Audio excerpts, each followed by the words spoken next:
Whiskey, I'm ready. Enzo's got his whiskey. He's ready. Hey, everybody. So it's Saturday morning for me, 11 a.m., and I'm assuming it's 7 p.m. for you, is it, Enzo? 7 p.m. Central Time in the U.S. There you go. So, and and Tanya, hello. Hi, Tanya. Let me see who's here. Let's have a look. Betty, I don't know if Betty's still there, but hi, Betty.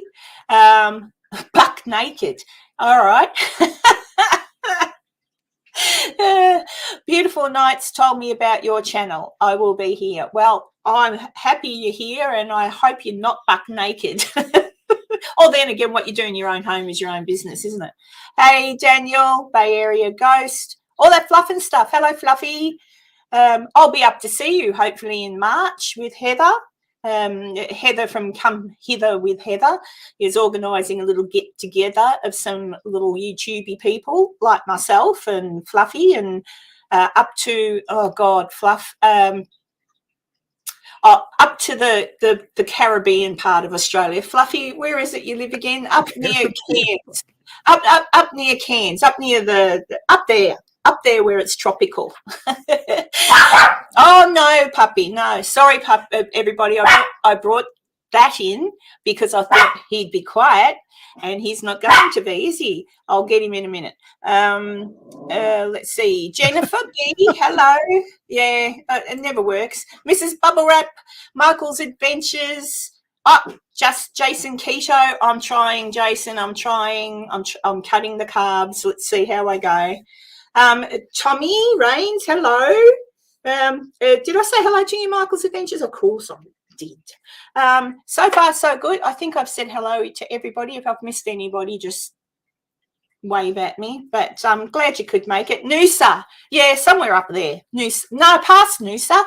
Oh, I can't remember. Anyway, it'll be nice and sunny, I think, at that time of the year. Hey, Pocket Watch. So I just thought we'd do our usual live. I was saying to Enzo earlier, I hope I don't annoy anybody or get anybody offside. Now, just a question. Can everybody see me okay? My screen I'm looking at is clear as a bell, but the one I'm looking at on YouTube is blurry. Could be just YouTube, or it could be my screen. What's everybody seeing? Hey, Dee. Hi, Dee. It's clear now, so it must have just been my screen. I refreshed it. Does your screen ever do that, Enzo? You're looking at something and it's all blurry and you... Yeah, it's usually at the end of the night when I've had too much to drink, though. Hey, Maiko, I'm drinking in my roasting house cup. I'm actually Mandy, who runs the... hi, Kibba. Mandy, who runs the roasting house. I'm sending her some little Vegemite. You know how you can get the jam in those little packets? I told her when I was there I'd send her some Vegemite, and every now and then she can torture an American and make them try Vegemite on their toast. So I'll send her some. On me, she can do it. I'm going to send her some Cadbury's chocolate as well and some Tim Tams. I might send her a few packets of Tim Tams. She could always sell one with the coffee. Special Australian treat, a Tim Tam with your coffee. She could do that. But yeah, so there you go.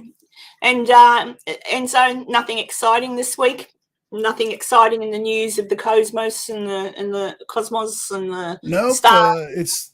It's been pretty quiet here lately. I actually ended up buying my tickets and such for the Contact in the Desert UFO meetup thing in Palm Springs, California, in the end of May, beginning of June. And if anyone else is thinking about going, the ticket prices are going to go up a little bit on the 1st of January.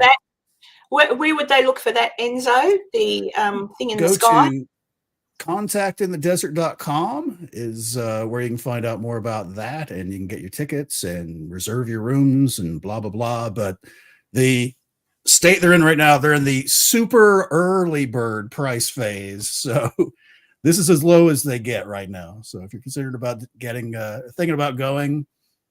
Just out of curiosity, how much is the ticket for the weekend? For the 5-day pass, which is the cheapest one. It's Thursday, Friday, Saturday, Sunday, Monday. Thursday and Monday, there's not really any conferences or boards or anything like that. There are things that you can attend, but you kind of have to pay extra for those anyway. So usually, but they consider it the 5-day pass is $269 for one person right now, and it's only going to go up. Yeah, so super early bird. Yeah, That's not bad. That's pretty good. for as much But as you're getting, because you don't it's get food though, do you? No feed, no food. no doesn't that's only to attend the conference, and but there's multiple speaking arrangements going on at the same time. They have like this giant flowchart looking thing to figure out Okay. who's speaking in which room at what time, and but for pretty much every hour and a half they have different speakers in different rooms, and you can find something to go there and listen to. That's pretty cool. Tanya put the link in the chat. Thank you, Tanya. Oh, Just Mike. Oh, hello. And I saw Cheryl and Aussie Walks and my friend Holly. Holly and I had a little talk this morning about all things true crime and children. Not true crime and children in true crime. Just children, our children, and true crime always comes up when I talk to Holly. I think everybody had a nice Christmas. I haven't seen anyone complain yet. Santa didn't. Oh, no, that's a lie. Santa did come to me. My son gave me some really pretty coasters, like drink coasters for the table. Really, like, I can't explain, really pretty. I should have showed you. So there you go. I did get a Christmas present. And I brought myself a Christmas present yesterday, which was, I showed Enzo before. What do we call them again? A telescope. It's just a little one. It's just a little telescope, and I'm going to go out tonight, and if the clouds go away, it's a bit cloudy here today in Australia. Oh, well, in Brisbane. It's like half of my binoculars is what it looks like. Yeah, it about is. Yeah. So I'm going to see if I can see any stars or UFOs, or I want to see, for whatever reason, every now and then, it's not really, every now and then a jet flies over to go to the airport. I'm not, and it's only every now and then, but at least once a day, I want to see how close I can look at the jet. I'll have to figure out how to use the bloody thing first, but anyway, it'll be fun.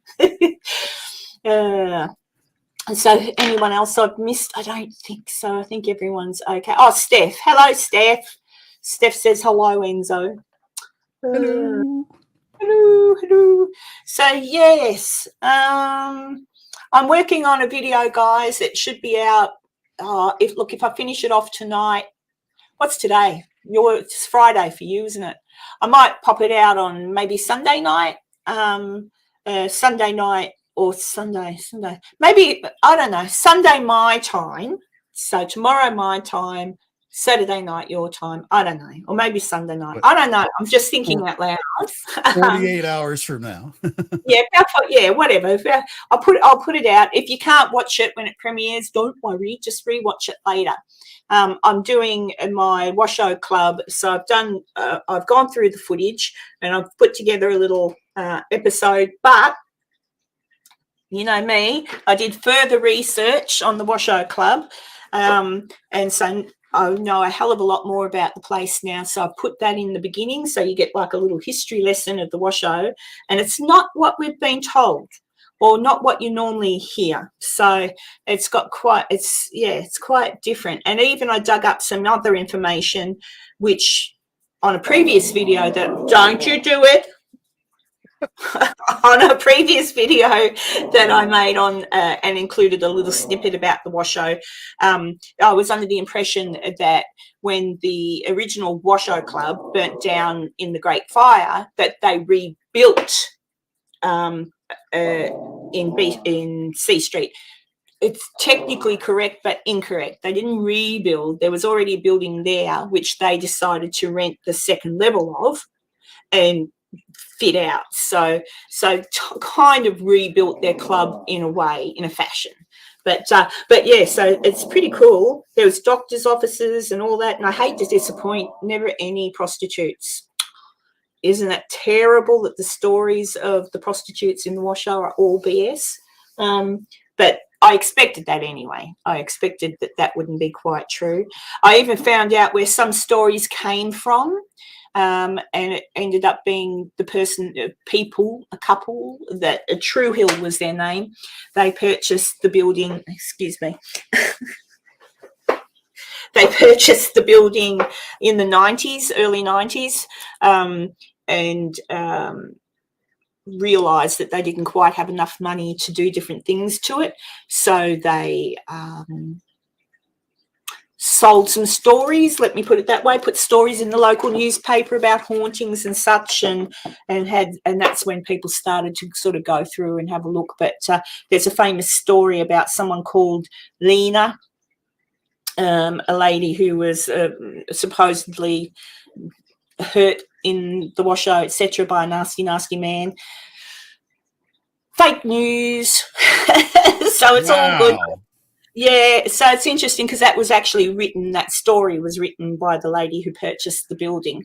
So it is interesting, but I have gone down a rabbit hole with it. It's taken me a long time to get the stuff together for that. So hopefully you enjoy the history.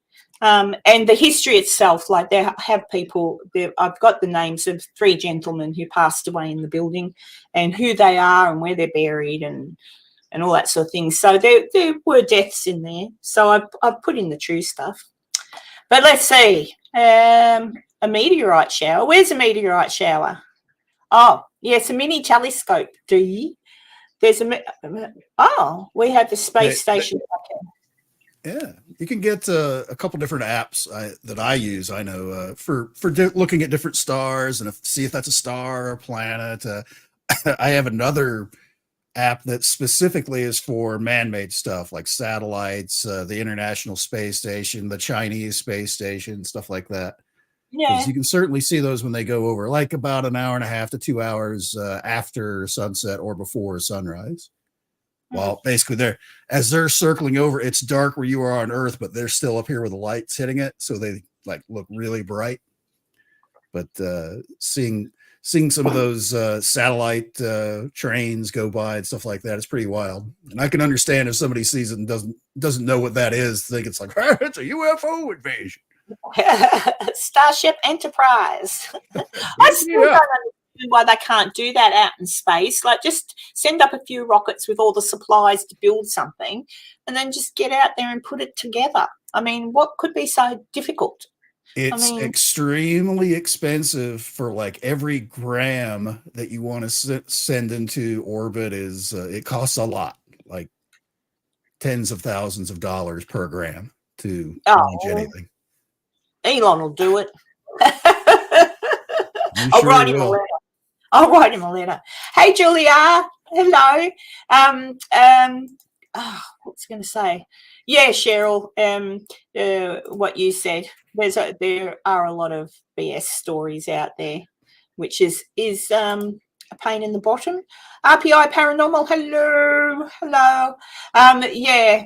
So anyway, you know me. I look into it, and if there's anything in my old videos, I have to correct later, because sometimes that's the thing. I've gone into things before, but now I've also, in doing research, I've learnt new avenues to go. Like there's other places I can look as well. So I am. So I ordered. Actually came. I got a book that was written in the 50s. So some stories in that about Virginia City, and I figure the older the book, the more likely it is the person who wrote it is old enough to remember some stories that happened earlier than the 50s. I got a book, and I found out all about Julia Bulett, the famous lady of the night there. And that's, I should leave it for Cliff, but whenever I find something out, I've got to tell you. So I don't know if you're familiar, Enzo, but there was a lady. Now, is everybody ready for my story in the chat? So a lady named Julia. Story time. Hi, Jess. So Julia Bulett, right? The basic story is she was a lady of the night back in the day in Virginia City. One night she was murdered They caught the fellow and hung him. Then she had this really big burial. Oh, well, they didn't hang him before they buried her. She had a really big burial, and she was obviously, because of her profession, she wasn't allowed to be buried within the cemetery in town, so they took her out to Flowery Hill, I think it was called, buried her there in a pauper's grave, and she's also buried next to, he would have been buried before her. But anyway, she's buried next to her sweetheart. So what happened, right? True crime. So what happened is she was entertaining someone one evening. She didn't tell anyone who it was going to be, but she had given a witness testimony. See, her beau was murdered, defending her name in one of the bars in town. So she gave evidence against one of the men that was there. That man went to jail, but she found out the week she died, she found out that he had been released from jail, and she was actually quite scared that he would come and hurt her because she gave testimony against him. And curiously enough, she was murdered. My theory is that, because there was also talk at the time, I've read all the papers, that I think possibly the man who hung for the crime, it's very possible that he didn't do it. It might have been the other man. So that's something for me more to look into. However, the point is she died. And the other story, right, you ready, everybody? The other story is that she was not buried on the day that they said she was, that her body was stolen or taken. So the mortuary that looked after her and was going to bury her, the fellow kept the body, created a shrine to her, and kept him in the cellar of his building. Guess what? Guess what? So I dug very, very deep. Julia Bulett, I got a hold of her funeral invoice. A lot of people donated to her funeral, and then the remainder was paid for by a doctor. But the invoice was from a particular mortuary. Right? Wilson. I've gone blank. Anyway, Wilson was one of them. It'll come to me in a minute. Brown and Wilson, right? Brown and Wilson had their mortuary rooms in B Street. They also had a vault, a big vault that they had. It's no longer standing, but there was a vault in the cemetery in Virginia City. That was a vault that Mr. Brown and Mr. Wilson got built so that when there was a body, like they might have been preparing a body, but they had another body waiting for burial, that body that was waiting for burial, they would sometimes place in the vault if they had to. All right. Now, so they're in B Street, very well-to-do, very proper gentlemen, and they worked together. They're the ones that did Julia's funeral.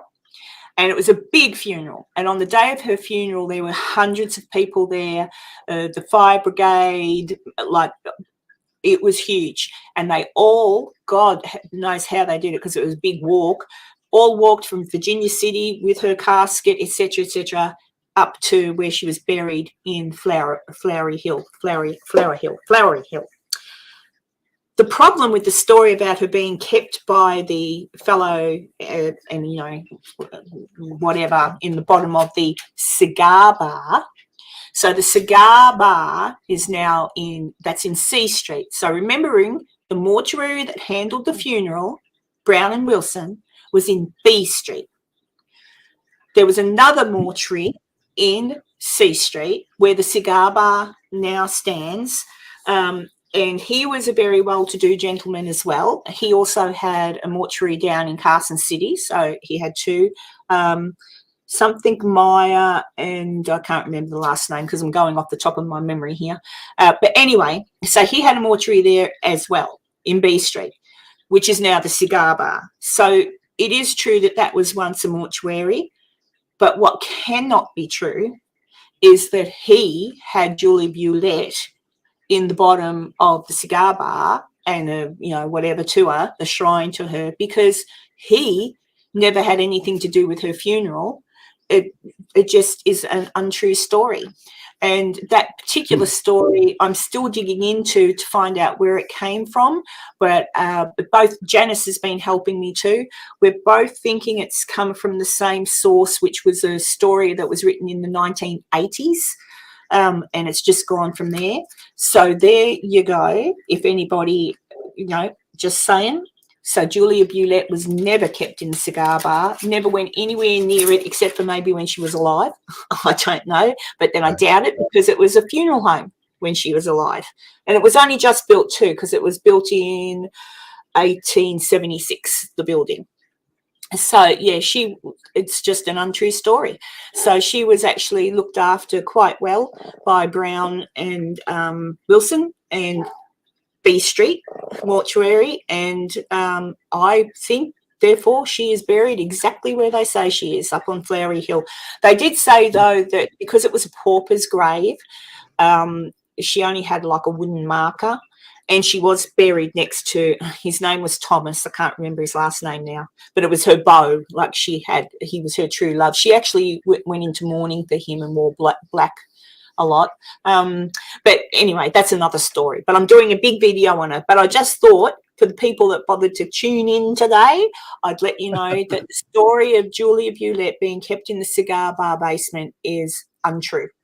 So without is it possible that she, since it was a mortuary at that time, that that's where she was prepared and all that before the burial? Or no, she was prepared in she was prepared in B Street. It was a completely different mortuary. They had, at the time, there was around about seven, and that's the other thing I'll get to too, that around the time there was about seven that I've already found, seven funeral homes in Virginia City, because remember there was about 20,000 people that lived there. So there was about seven. I think there was more, but I found seven mortuaries that were all functioning at that time. But I have found the receipt. I've got the receipt, the bill for her funeral, and it was definitely Brown and Wilson, and the doctor paid the balance, and they were in B Street, not C Street. Brown and Wilson were B Street, there, who looked after her, and the other fella, Chris Meyer, and I can't remember, were in the B Street funeral home and had absolutely nothing to do with her funeral. So and as I say, the story about her being found or whatever, that was written in around about the 1980s. I have found a story that was written to say that, but there you go. So I'm just saying. It's so weird that so many stories out of there are just so twisted and weird that they start off true and then kind of splinter off like that. It's kind of like that what is it, we call it Chinese whispers, you call it telephone. The telephone game. The telephone game is kind of like that. And even the Washo, because as I say, I did something on that. So I'm quite satisfied that the story of Julia not being buried where she's supposed to be and stuff is BS. I'm very satisfied. I've read all of the that I could find. I've read all of the newspaper stories on the day, like of the day. I'm going deep into the Julia Bulett one because I want to do a really nice episode about it, because there was far more to her than what just that. Like she was the daughter. It says she was English born. She wasn't. She was born in America, but her father was French, and her mother was a black African American lady. So back in the day, they had the names that they would call people that were not black and not white, mulatto or something like that was a word. So that's what she was in the day. So that's why she couldn't, even though her dad owned a cotton plantation, she couldn't go further up in society, so to speak, because of her heritage. And then she had a cousin Paul, and anyway, I'll put that all in. But yeah, so much more to her. She was really smart. She could read. She could write. She was a clever woman. So yeah, so there you go. Kibber says those shirts are called Hawaiian shirts. Who are you telling that to? Oh, Tanya. Enzo, Do you have a closet full of bright and themed shirts? Probably he Doesn't does. everyone? I just assumed everyone did. No, they're always considered Hawaiian shirts are usually considered a little brash and tacky and all that, but I think they're hilariously funny. The only time I ever wear them is when I'm on screen here like this. That's the only time I wear them, which started a couple of years ago where yeah, you can get them with all kinds of stuff on there. I think Enzo should get a custom one made of me. Paranormal. Yeah, no, I wouldn't. It's a joke. It's a joke. Yeah, you got to have certain ones that I won't wear. I try and only get the kind that have just plants on them. I don't like flamingos on my shirts. I don't like big sailboats, although I have a couple that they're kind of small in the background, but I generally just stick with the flower prints. And I've got a few other just weird ones, but yeah, you're allowed to have weird ones. Yeah, I was Kibba. I saw Beardo was live this morning. Mentioned to him that I paid for the trip, so I've got to go. I'm going to England next year, and I'm planning to go to. I should actually look at it soon and book it. What's it called again? Something in. I've gone blank. Lamb. I keep thinking of that lamb slaughter or the slaughtered lamb in that movie, American Werewolf in London, and I don't know why I'm doing that. But there's an inn, and people know what I'm talking about. I've just gone blank. It's very famous haunted inn. Ram Inn. Thank you, Dee. Thank God someone's listening.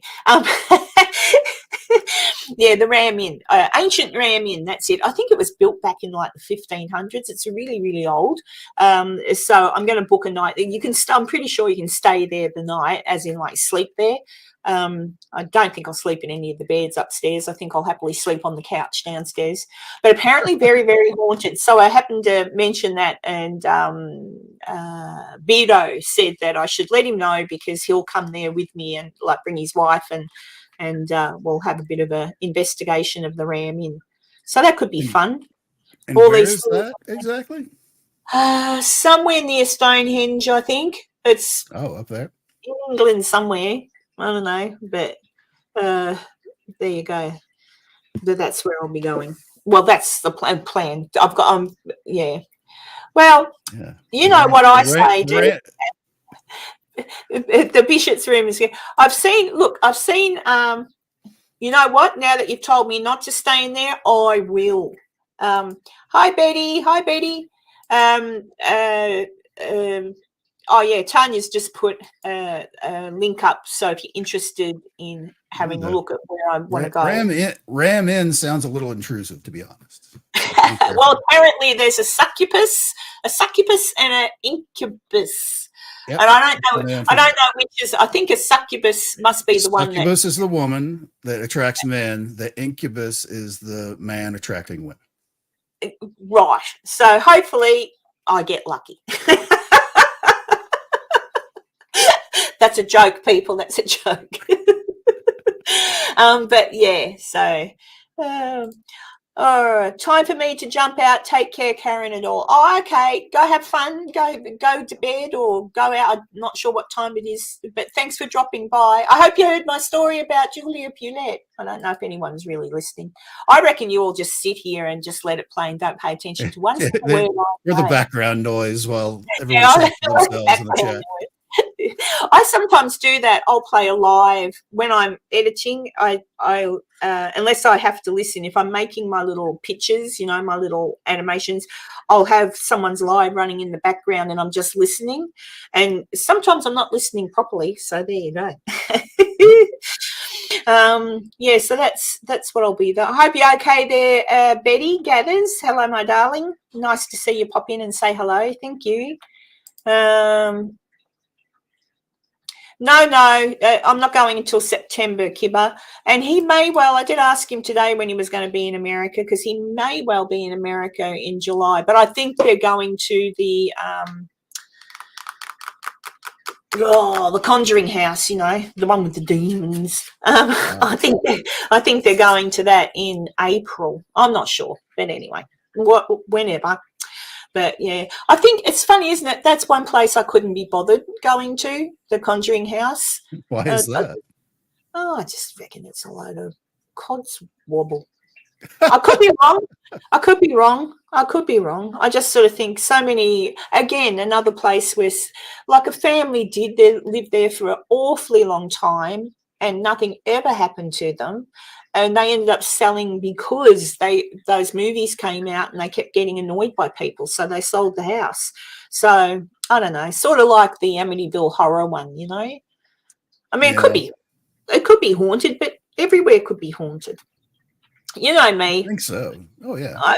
I want to look at the history of places and know the true history. And from what I can tell from that place, the only story that was ever like, wow, was the one of that family. And I'm not saying nothing happened. I'm not. I'm just saying, I don't know. I'm being so disappointed with all of these places that have these stories attached to them. And then I do a deep dive and research them and go, oh, shit, that's a lie. And it's really disappointing, but Yeah, never it mind. is. Yeah, Kibber, I know they're off, and I think a few others are going as well. I don't know, but they should have fun. Yeah, nothing ruins a good tall tale like the truth. Yeah, I know. But yeah, so I'm popping. I'm kind of like the Debbie Downer of paranormal at the moment because I look into all these places and it's really interesting. Like the history is fascinating. All these places, it's so cool. There's none of all the places I've visited: the Washoe, the Mackie, Waverley Hills. All of these places, they're all really fascinating. The history is awesome. Yes, people have passed away in some of these places, but not necessarily the people that are being spoken about or the stories, except for the Washoe. There was a gentleman called John or Scotty who did pass away there, but there were a few others who passed away there too, just, natural causes, nothing horrendous like poor old Scotty. But there you go. So I'll put them all together. Sorry, I walked away a minute to eat cheesecake. Oh, Jennifer. Sharing is caring. Come on, cheesecake. Actually, I've been seeing a lot of people pop up little cooking things. Dawn, Joe's partner, has been putting up little, I cooked this today, and I look at it and I think, I could go there. Today she put up one of chicken smothered in like a creamy sauce with mushrooms, or maybe it was cheese. It was some sort of cheese, and then she had looked like potatoes and breadcrumbs, but anyway, it looked delicious, and I thought, so I'm going to make something delicious for my dinner tonight. I think I might have do you call them chicken schnitzels? Here we say you can get a veal schnitzel or a chicken schnitzel, which is basically a breast of chicken crumbed, and then you cook it in the fry pan. Yeah, but I might have a chicken schnitzel tonight with a creamy mushroom sauce, mashed potato, and beans. I think I'll have beans, not baked beans, not beans in sauce, although that would be nice too, but just, regular green beans. I love mushrooms. All right, for you, Tanya, I'd pick the mushrooms out, okay? I'll just make a more mushrooms for you. Yeah, I love mushrooms. Always have loved mushrooms. Don't know why. I cook them up with lots of butter and salt and pepper. And cream. Cream is my secret ingredient for everything. People go, oh, your gravy's nice. What's in it? Cream. Puppy, just sit, darling. Just sit. You look really bored. What's the matter? He's just looking at me going, hey, it's all right. I'm giving you a cuddle.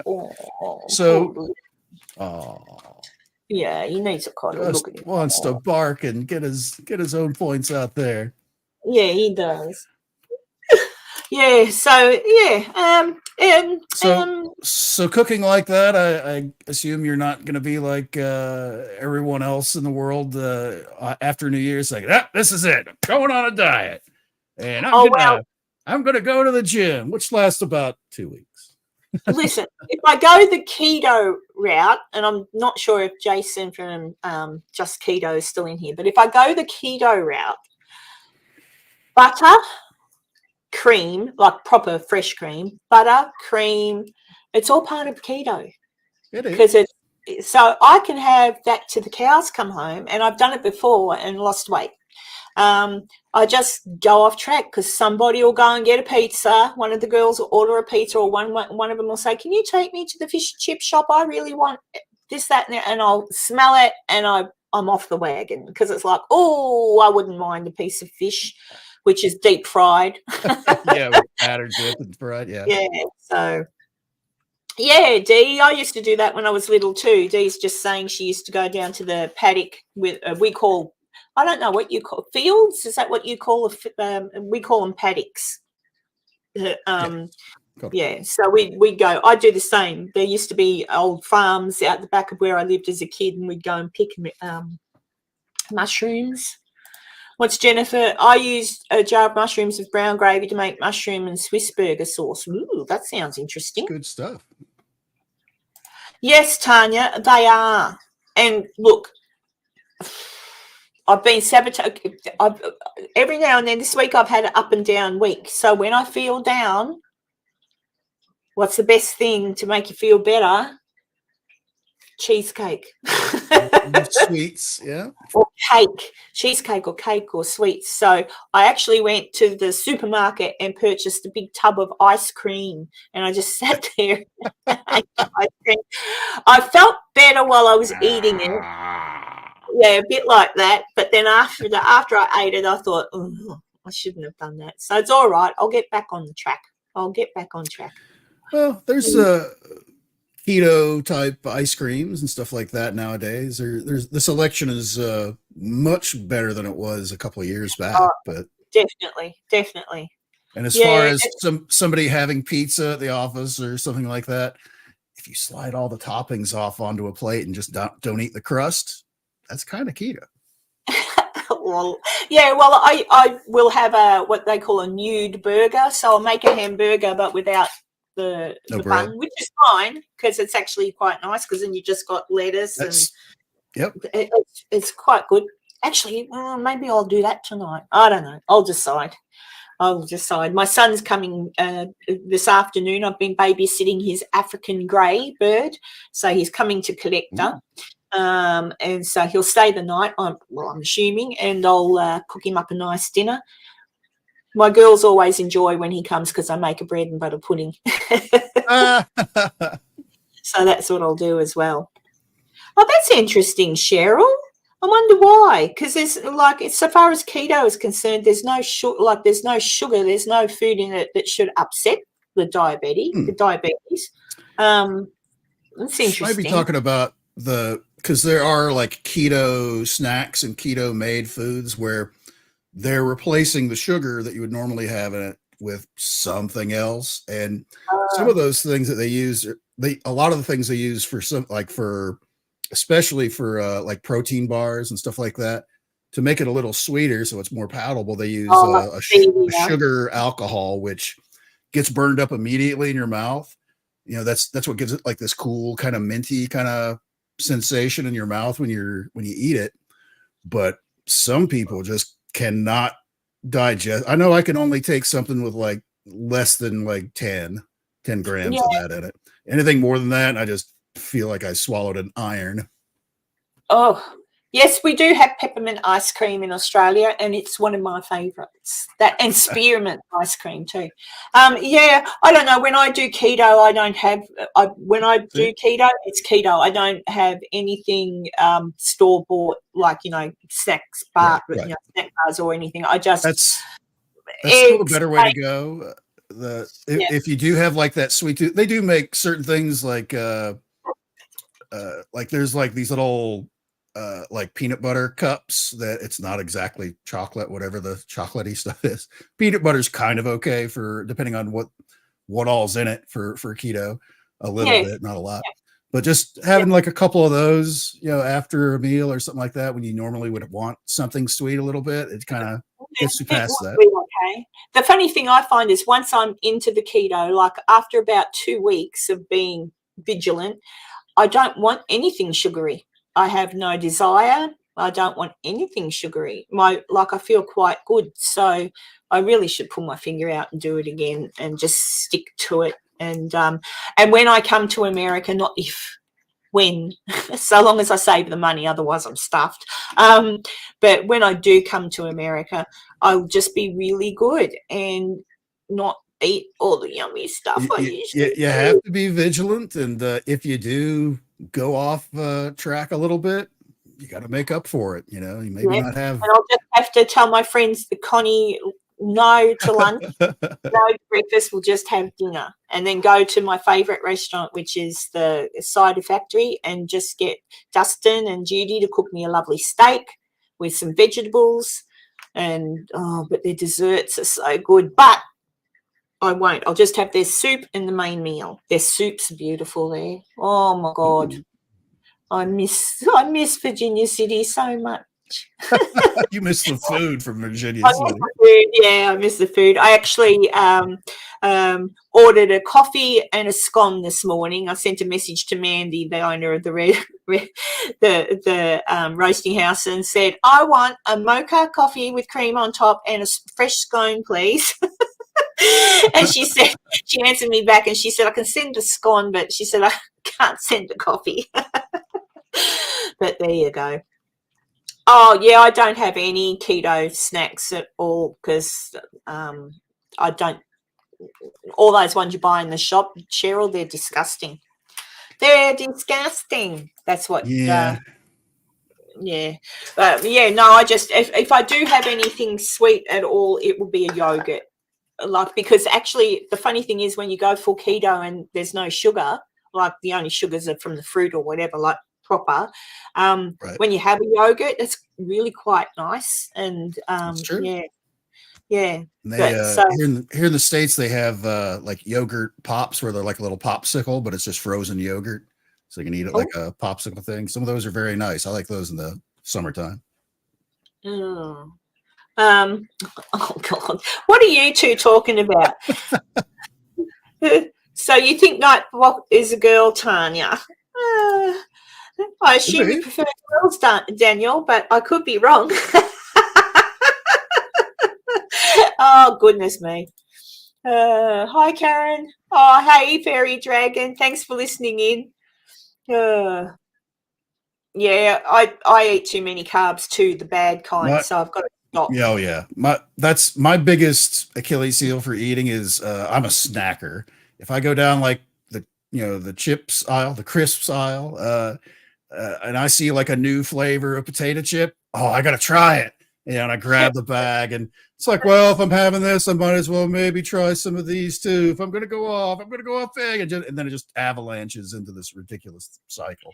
Yeah, I know. Yeah. I've actually got corn chips out there. I brought corn chips and I've got salsa and I've got the cheese and I've got the sour cream, and I'm like, because I want to have nachos. Because how I get over like my chips kind of snacky kind of thing. One of the snacky things I do for keto is salsa is still good for keto.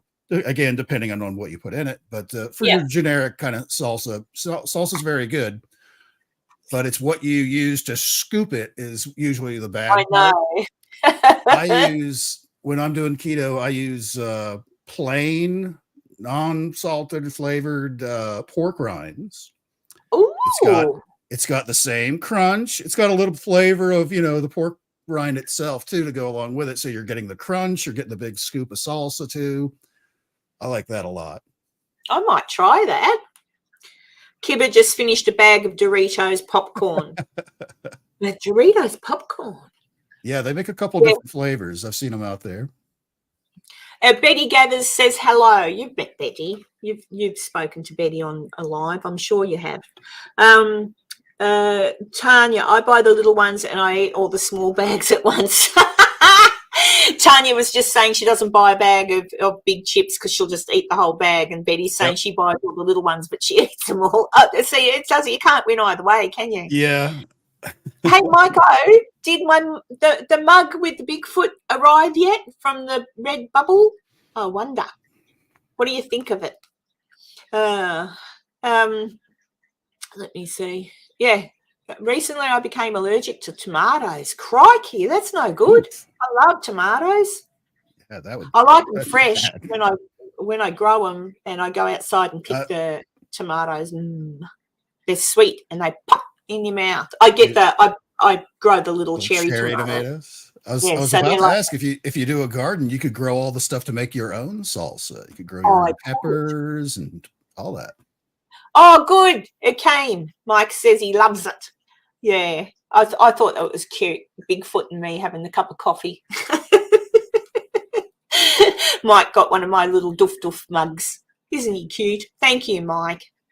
Yeah, so that's what I'm going to do today. I've got to go to the supermarket, so I might look for the pork rinds and I should just buy some pork and get some pork crackling. Oh, pork crackling and salsa. Ooh, that could be a thing. Well, that's kind of what it is, isn't it? I guess. Yeah, I like salty things too, I must admit. Kibba says, I'm on a seafood diet. I see the food people bring to me and I eat it. Yeah. That's it. I'm on that as well. Oh, I might try that, Enzo. I might, yeah, because it's one of my favorite keto like things that I would even eat if I wasn't doing keto because I just liked it. Yeah, because it's tasty. Yeah, I will try that. Yeah, I've got it. Yeah, I really do have to pull my finger out. I'll leave it for tonight. The famous last words. I'll start tomorrow because I am going to cook my son a bread and butter pudding with chocolate in it today. I learned that recipe from the cider factory. I went there one night and they didn't call it, they called it just bread pudding, but it was bread pudding with like a caramel sauce and big chocolate chunks in it. And it was delicious. I love pork and pork crackling. I know. I think I might. Oh, I don't know what. You can tell I haven't eaten, can't you? I have not had breakfast. I know. That sounds delicious. It's delicious. Everything everyone's saying sounds delicious. Well, I'll just eat today, but try and stick just the bread and butter pudding. Yeah. I'm going to call it chocolate chunk bread pudding because that's what they called it in the cider factory. So chocolate chunk bread pudding. But yeah, I do. My girls like my bread and butter pudding. So yum, yum, yum, yum. Oh, who wants to come for dinner? Oh, they really so do have to invent a teleporter like they have in Star Trek. They really do. Because that'd be so cool, wouldn't it? You could just say, hey, Enzo, what are you cooking for tea? Great, I'll be there in 5 seconds. Yeah, except that could be a bad thing too because you might get visitors you don't really want. Yeah. Sorry, I have my inhibitor on. You can't come in. I don't want you coming in. I haven't cleaned up. Hang on, let me use the transporter to move all the trash out so you can come over. Mike says he likes carrots, I love bok choy, cucumbers, broccoli, arugula, spinach, and various onions. I love onions. Ooh, I like onions. I like all of those vegetables. Yeah, I do like my veggies. About half of I'm not sure about bok choy, but I know carrots and some of those others are not necessarily keto friendly, but broccoli is. I eat a lot of broccoli. Broccoli and cauliflower.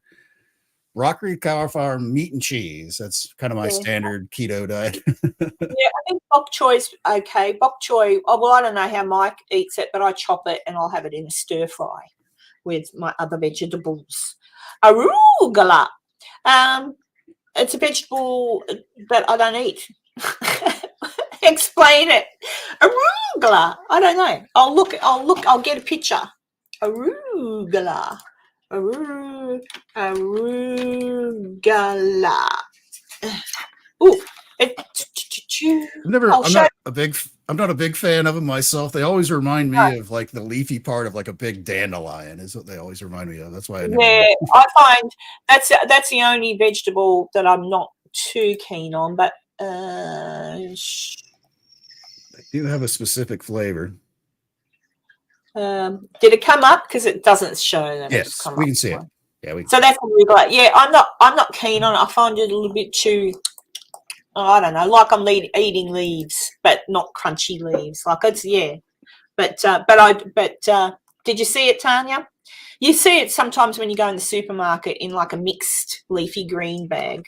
You can buy it on its own. Mixed in with other things, because like I like spinach, but just plain spinach is a little bit much. If it's mixed in with other things, that's key.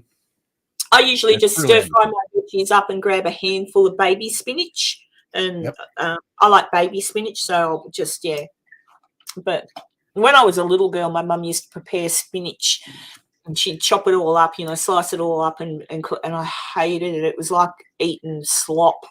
It was the way she cooked it.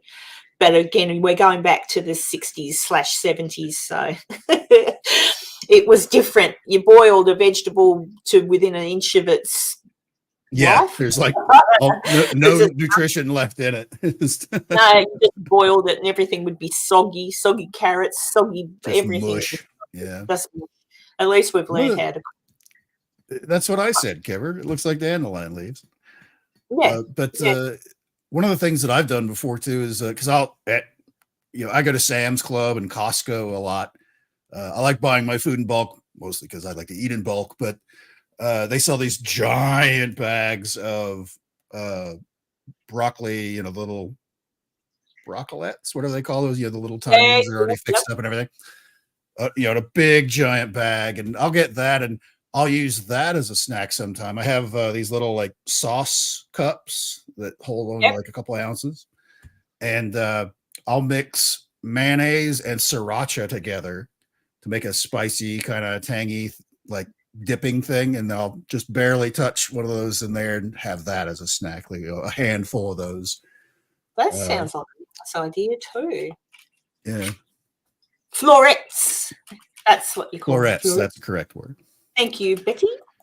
Yeah, I'm going to try and get healthy. I was doing so well. I really was. I was doing and then you went to America. Then I went to America, Virginia City, and all that good down-home cooking. Deep French fries. Like, what was it? The thing I really liked that they had in the Palace, the deep fried pickle in like chips, so it was pickles sliced like a French fry, then coated in like a batter, and then they deep fried it. Oh God, that was so delicious. I like those and fried green beans the same way. They batter dip them and deep fry them. Fried green beans, yeah, they were really nice too. Really and it's like, they taste so good, but they're so bad. So you could deep fry an old tire, and I would eat it. I love deep fry anything. I used to make my own. Have you ever had a banana fritter? We have them here. When you go to a Chinese restaurant here, you can ask for a banana fritter and ice cream for dessert. And it's a banana, and you put it in a corn flour batter, so it's light and fluffy when it cooks, and you deep fry it, and then you take it out and you put scoops of ice cream on top and golden syrup. Oh my Lord. I can eat those. Of course, we have the banana split where you slice one in half and all that. But having a deep fried version, I've never heard of that. That sounds pretty good. Yeah. So the batter is corn flour. Corn flour. I think milk, not water. Corn flour and water. I think that's it. And an egg. I think an egg, corn flour, and just. Could be milk or water. Someone would have to look up the recipe, but you just whip that up and you dip like it's thick batter, and you dip the banana in it, and then boom, straight into the deep fryer, just for not long, until the batter's nice and brown, like nice golden brown, and then pull it out, drain it off, and ice cream on top with maple syrup would actually be yummy on it. Right. This is we're naming all of like the state fair type foods that you have here in the States when they have the state fair in the fall. Just everything's fried. Everything's just some wacky concoction that tastes delicious. Deep fried butter, Holly. Ew. Ooh. Well, in I think it was Scotland they started it. You have Mars bars there. I've seen them. But in Scotland, you get the Mars bar, you put it in batter like you would with anything, and deep fry it. A deep fried Mars bar. Yeah. Apparently they're nice, but it just sounds way too, One of the things I Yeah, like to that's get. right. Rocket lettuce. Thank you, Holly. I couldn't think for a Rocket. minute. Yeah, we call it rocket lettuce. One of the things I like to get at our fair here in Kansas that we have every year, they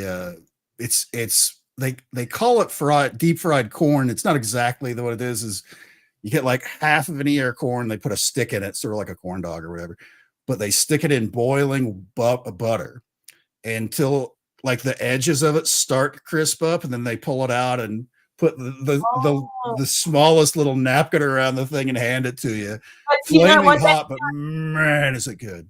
That sounds very healthy, actually, for a keto. Oh, corn's not, but Corn's not. Yeah. but the butter is. The butter is. What was I going to say? There was something. Someone said, when I was in America, not last time before, I went to a restaurant, and one of my favorite movies is something and green fried tomatoes. I can't remember. Something at the Whistle Stop Cafe, and green fried tomatoes at the Whistle Stop Cafe. That is the name of the movie. Right? Yeah, it's a brilliant movie. Green fried tomatoes at the Whistle Stop Cafe. Great movie, but I always wondered what a green fried tomato was. I found out, and they're delicious. Oh, yeah. Oh, you liked it. Yeah, I really did. I ordered some green fried tomatoes. Green fried tomatoes. Yeah, it was really nice. So worth a try. I've never really looked. We probably have green tomatoes here. I've never really looked for them though. Yeah, fried green tomatoes at the Whistle Stop Cafe. What was the name of the actress? She's passed away now. There was good actors in it. Who's the boy who played Robin in the Batman movies? He's in NCIS Los Angeles now. Anyway, he was in it, and there was her and her. Just got blank on all their names. Oh God! Ad libs night. Jessica Tandy. And the lady who bangs up the ankles of that actor in that movie, she ties him to the bed and pushes his ankles up with it.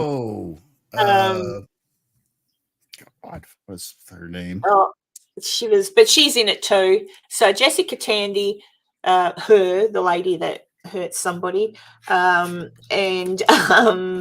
the boy who played Batman and played Robin in Batman and Robin. Yeah, Kathy Bates. Thank you, Holly. And what's the boy's name? Oh, he's so good looking. He's still good looking. He's got like 100 kids though. He keeps his wife busy.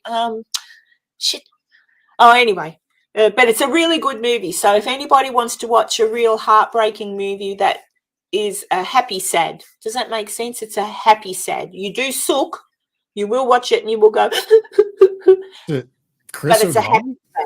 It's a happy sad. Fried green tomatoes at the Whistle Stop Cafe. Look for it. It's Karen's number one recommendation for the week. Is it Chris O'Donnell who you're thinking of? Yes, thank you. Yeah, that's him. Thank you. Yeah, he's still a good-looking boy. And there's a few other well-known faces in it too, but they're the main players. Chris O'Donnell. But there you go. I have an air fryer that as soon as I am back on my feet, I'm going to try to make dried pineapple and bananas and make beef jerky in it. Ooh. That sounds pretty good. Would dried pineapple be hard to eat? I'm just thinking. I know dried bananas are a little bit hard to eat, like chips. Exactly. Dried pineapple. I love dried pineapple. That's really good. Oh, thank you, Holly. So fried green tomatoes streams for free on one of our Australian channels, SBS. Nice. It has to be somewhere. It's probably even on the YouTube, but you'll have to pay for it. I don't know. But it's a really good movie. And if anybody watches it, I want to know what you think of it next week. Yeah, Chris O'Donnell is a sexy, sexy boy. Well, he's not a boy anymore. I don't even know how old he is. He's probably just a bit younger than me. He's somewhere, I don't know. How old is Chris O'Donnell, Enzo? Google it. Hang on. I had him He's up here a second ago. something. He's 53. 53. He's 53 years old. There you go. Still probably, no. He's only 7 years younger than me, so there you go. But as I say, he's a married man with like 100 children. So that puts a downer on the imagination. Dee says, your house smells so nice after dehydrating pineapple. Actually, Dee, just a handy hint from you to me, if you put pineapple in a deep, in a air fryer, how long and what setting would one have to put it in the deep fryer for? Yeah, I wouldn't do the banana. I just like bananas as they are. But actually, I like pineapple as it is too. But there you go. You can buy the snacks. I don't know if it'd be worth doing it all, to be honest, unless you had some pineapple that you hadn't eaten it all or something and you wanted to dry it out to keep it. But you can buy all that sort of stuff. It seems like the trouble you'd have to go through for what you get, you'd have to do like a lot of it all. You have to have like an assembly line of doing that a lot and storage and all that stuff of it to keep it, to make it worthwhile. Yeah, Kibbo, we do have, you can go in our supermarkets here. As I've always said and will continue to say, our supermarkets are nowhere near the excellence of American ones. But you can get in the health food area or in the snack aisle, you can get like dried banana, pineapple, like a trail mix. Yeah, you can. But if you've got time to do it and you want to do it and it's something you find fun to do, then do it. Same as cooking. Every now and then I get excited and decide to actually bake a cake from scratch. And it's always nicer than buying it in the shop. But, you guys are reminding me that I want to be rich enough to get a freezer dryer. I don't think they're that expensive, are they? Yeah, I don't know. I suppose he does 6 shelves and mine does 2 pineapples. That's mass production right there. Do you realize, everybody, I'm starving now? I'm starving. All I can think about is making some food, going to the supermarket to get the pork rinds, because I'm going to try those with the salsa. And you're going to like it. Yeah, I want to try that. I prefer the plain kind that don't have like the extra seasoning on it. You can get it with the extra seasoning, but your salt intake is going to be through the roof. But if that's not something that you're interested in, then you can go, get whatever you like. But I like the plain ones. Julie R said she had an English muffin for dinner. That's a pathetic dinner, isn't it, Julie? Or did you have something really yummy on it? I am not opposed to breakfast for dinner. You can have breakfast. Yeah, no, I do it. Sometimes I do that. I often get up and just cook a couple of eggs, like fry a few eggs and have them on some toast. Again, if I'm going to go to keto, I have to cut out the toast part, which is sad. Yeah, don't worry. The shopping list is in my mind, Tanya. Don't you worry about that. I usually keep some cheap frozen breakfast burritos in the freezer for after a night of drinking, having a couple of those to sober up a little bit before I fall asleep. The things that I could see in the supermarket frozen area and everything, like we don't, unless I'm blind and I've had a look, we don't have anything like that in our freezers. If an American comes to Australia and wants to get their frozen burritos or whatever out there, good friggin' luck. You're out of luck, huh?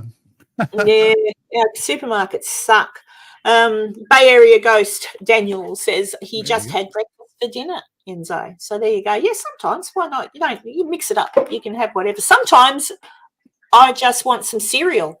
I've had it's been hot or whatever, and I think, what do I want? And then I look on the shelf and I think, oh, you know what? I'll just have some, we call them Wheat Bix. I don't know what you call them there. They're like a little brick of wheat. Little Chex Mix, I think, is probably about the equivalent.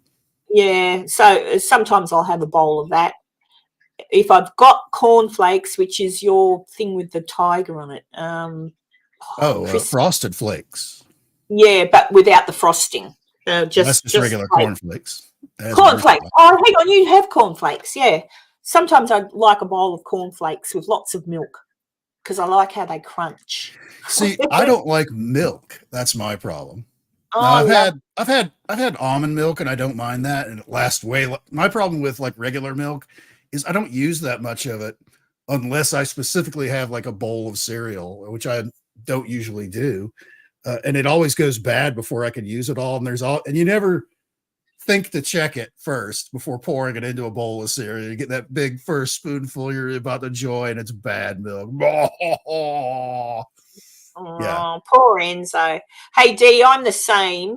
Really, well, I didn't have dinner last night, so the last time I ate was yesterday lunchtime. So really, I could probably afford to eat now. But yeah, I try not to eat anything until after 2 p.m. when I'm looking after myself. Nothing until after 2 p.m.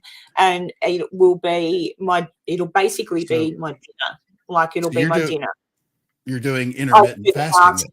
Yeah. And I find that works really well for me. And I'm not hungry. I listen and I think, am I like now I'm hungry. I am hungry, right? But I could still sit here and not worry about it. But yeah, I listen. So I think, am I hungry? No, not really. Just a bit thirsty. So I'll have some water. But when I start to get those little pangs where you think, oh, and it's usually around the same time as you eat. About 2 o'clock, I start to get that really like, oh, I'm hungry. Like I want something to eat. And yeah, and if I've got the correct things in the refrigerator, I'm good. It's only if I've got junk or worse, there's nothing and I'm really hungry and I go and get takeaway.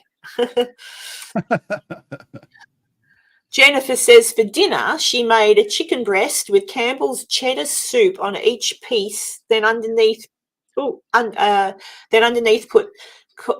on the stove. Oh, stuffing. So you had the chicken breast with stuffing underneath and the Campbell's cheddar soup over top and cooked it.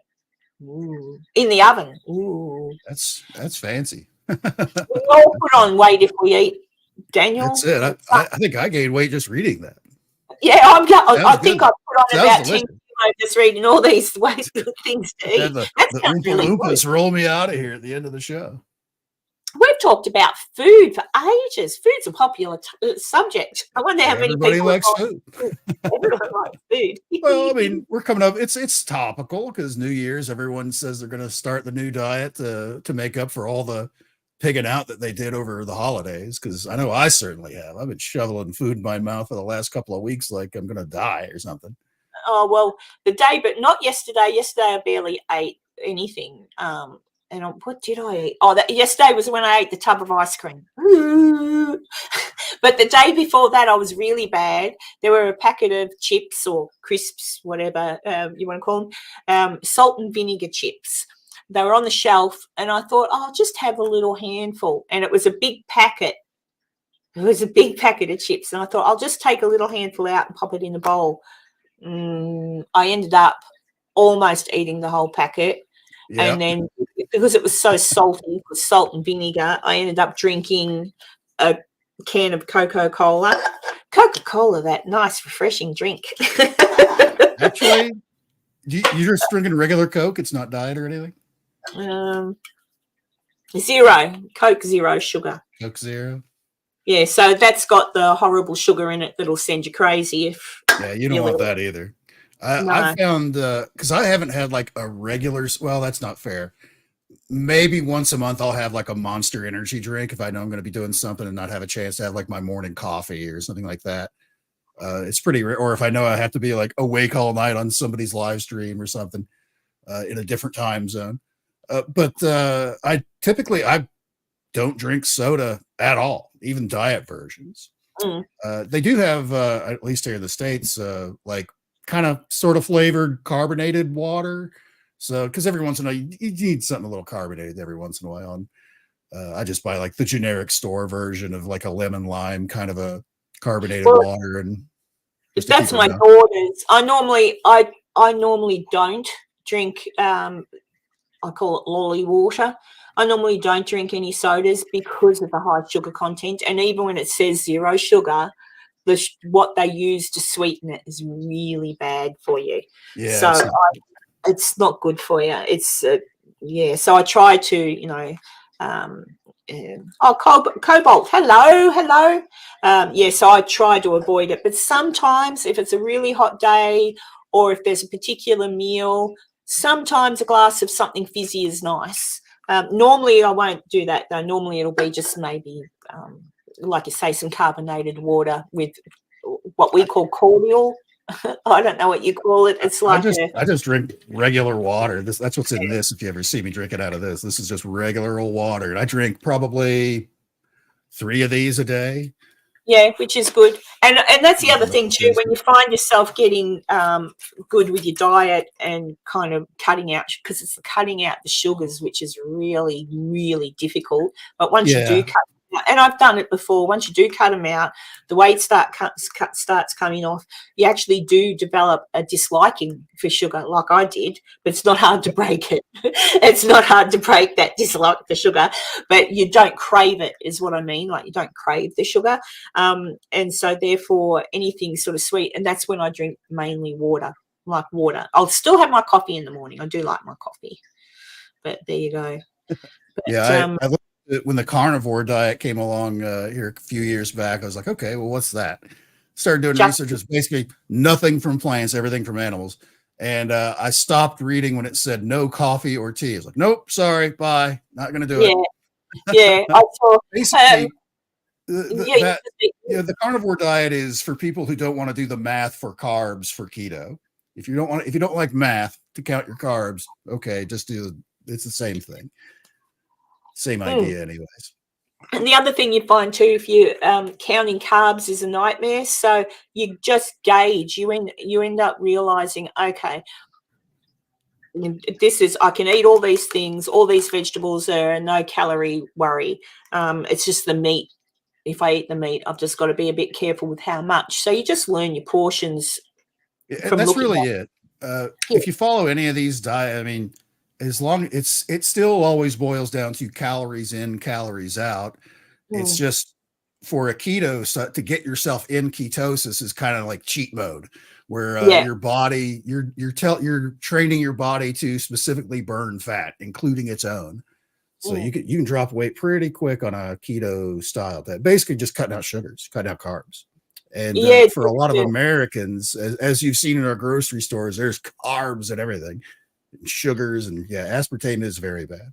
Yeah, I learned years ago. I think I've told some people this before. One of my husbands, call me Elizabeth Taylor. One of my husbands had bipolar, and he was very, very climbing trees. I see aliens, all sorts of weird things, and sometimes violent. So when he was in the hospital and I was speaking with this psychiatrist, there was discussion about what his diet was. Now, he would not drink water. That was another thing. He only drank sodas, yeah. Coca-Cola, Coke. And what's in Coke? That aspartame. Is. Yep. And the other thing that people with bipolar should avoid, like the plague, is caffeine. So the psychiatrist explained that. Yeah, the psychiatrist explained that to me, and he said, unfortunately, caffeine and that particular aspartame. Thank you. Is it's a drug. It's not just a chemical, it's a drug, and it actually interferes with the brain. And for people without bipolar can be affected, but if you have bipolar, for whatever reason, it can bring on really bad episodes.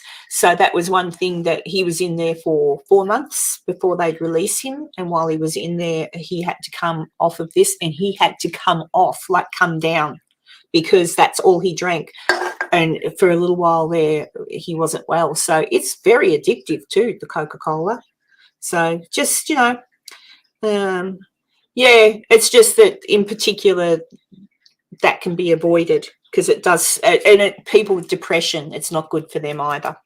And that's why. And you can look that particular drug up and see what all the side effects are from it, and that is something that's why it's really bad. Caffeine probably not so much, but definitely Yeah, that. it's I know at least in America, like you said, you've seen our grocery stores. A large portion of that stuff on the shelf, pre-made meals and stuff like, is just full Crap in of garbage. I mean, it. Yeah. and admittedly, all that stuff is way cheaper than buying like the healthy stuff, and things that you have to, and you can prepare them super fast, and versus, you have to prepare a full meal, from scratch kind of a thing if you want to eat healthy, to be realistic.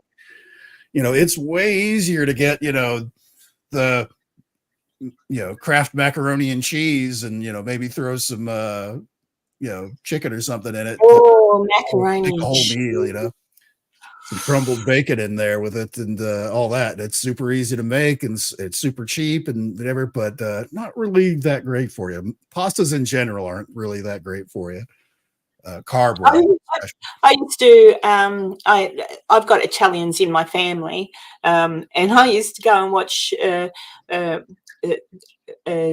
ladies make pasta, egg pasta, and put it through the thing and stretch it. And I used to love watching that. But yeah, it's so sad that pasta is not really great for you. But surely millions of Italians can't be wrong. I do love pasta. I love a big, like spaghetti. I guess I should say pasta with like American serving sizes. We've got this giant freaking bowl and stuff like that. It's like, if you look at like what the actual portion size is, which I think everyone should try, some kind of like a regimented diet of something, mostly to learn that the portion sizes are ridiculous, especially in the United States, to learn that you don't need a gigantic bowl of, pasta of any kind ever. At one sitting, kind of a thing. You can certainly eat it, because that's the thing with carbs, is you can eat a bunch of it, and then you're going to feel even hungry later and stuff like that, like with rice and things like that. Like, that's why, Chinese food, you eat it and a little while later, I could eat some more. It doesn't satisfy you like how just like your proteins and your fats do, where you do. And that's what used to happen too. The old adage, I don't know if you have it there in America, but when you go out for Chinese at a Chinese restaurant and you eat till you're full, you get home and you're hungry again. Same thing, carbs, deep fried and carbs. And that's the other thing, people think Chinese food, because I've worked in a Chinese restaurant once as a waitress, and I used to watch how they cooked the fried rice, and it's fried rice. Like, I used to think they deep fry it. It's deep fried, and then they bring it out and drain it. And I'm like, I kind of thought they sort of put it in the fry pan and sort of tossed it a little bit. No, that's how I've always seen it. I've never seen it deep fried like that. Yeah, they deep fry it. They have in their wok, they have about, I want to say 3-4 inches of hot oil, because that's also where they deep fry. That's also where they deep fry the your chicken in batter type things, or whatever you might have.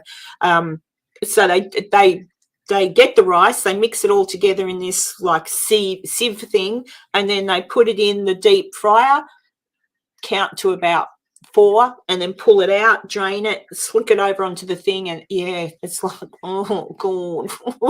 But I do like Chinese food. Well, the one you get. Yes, Coke does have a lot to answer for, Pocket Watch. But the thing is now, that particular say it again, Enzo. Aspartame is actually in I don't know. I don't want to say illegal. I don't think it's illegal. They still use it, but it's actually on a list of things that should not be included in certain things. And I think a lot of other sodas don't use it anymore, and they'll actually have written on it, doesn't have. They'll put it. It doesn't have that in it. It's just because it is a chemical. So it's a chemical. Tossed in oil in a wok, then the rest of the meal added and cooked in a wok. Yeah, but in this instance, the restaurant I worked in, it was deep, like fried. Boom, not tossed in the wok, like fried in the wok in about that much oil, and then around, and then it was over into the other wok, because then they drain it and then over into the other wok and sort of switched Now, around. to be fair, if your personal body type experience, if where you're doing a lot of hard work, you're working out hard, at being like at your job, you're doing like a heavy physical load of some type, working at a construction site, so you can burn those kind of calories. That's when it's kind of okay to do that. Yeah. Where I know that's like in the United States, you have like the farmer's breakfast, which is like 2 eggs and fried potatoes, biscuits, gravy, all this stuff, which is just like thousands of calories. But they burn it off.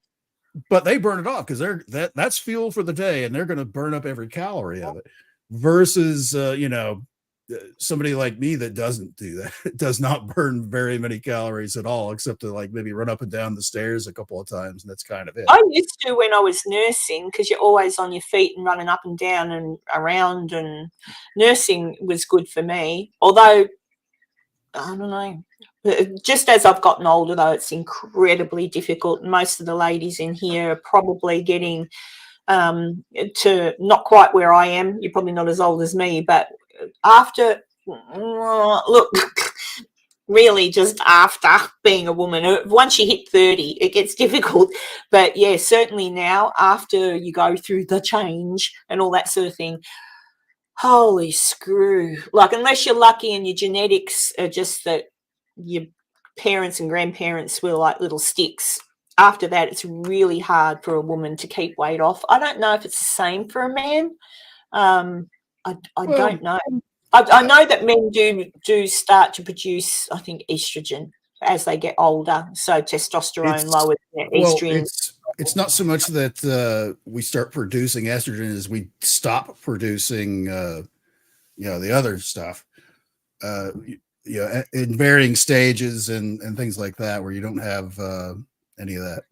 But it's what? I'm just, Tanya's just, I'm listening to you, Enzo. I'm a woman. I can multitask. Oh, yeah. I was in the middle of typing response to say, oh, yeah.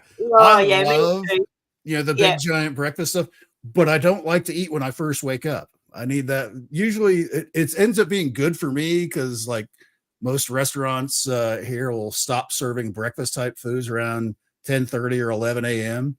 And that's about the time I would start to get hungry for that. So it's just as well because I would get all of it, Cheryl, I love a Chico roll. They don't have them in America, I'm pretty sure. They've just called Chico is the brand. It's like it's like a spring roll, but not quite.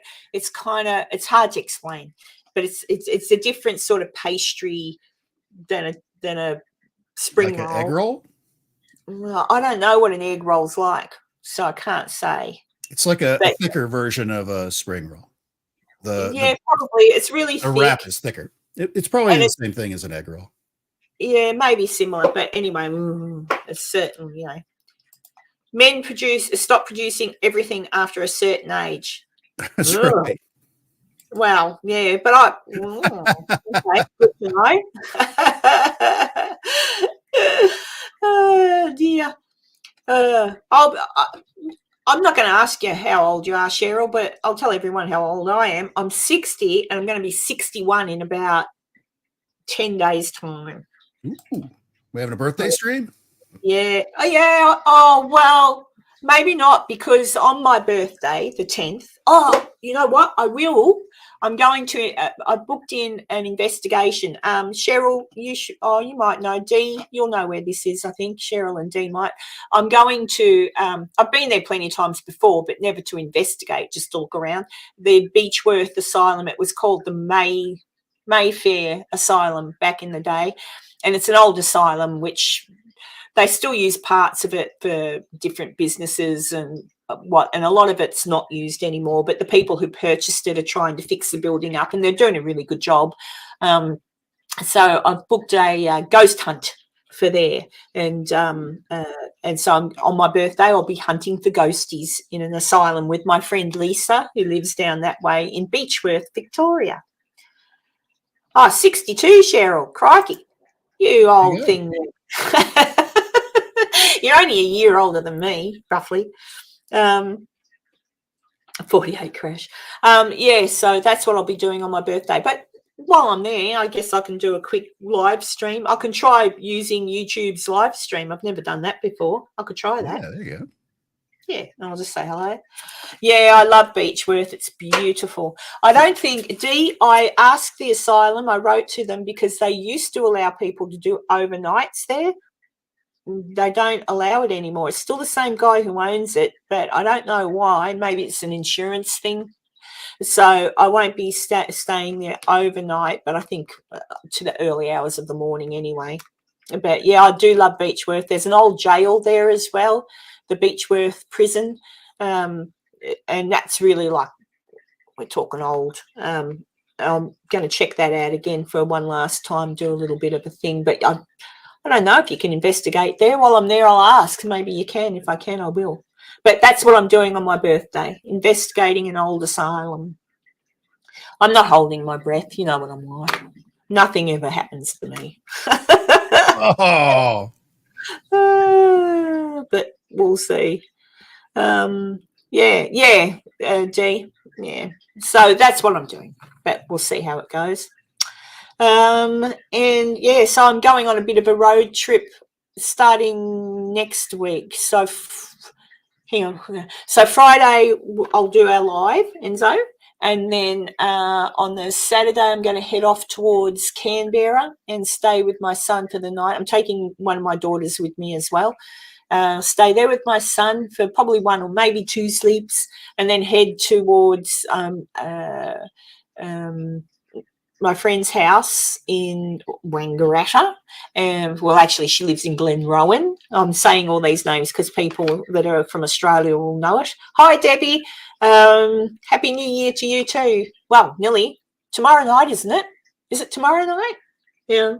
Today's the 30th. Tomorrow night's, or is it? I don't know. When's New Year's? Tomorrow night, 31st. Yeah.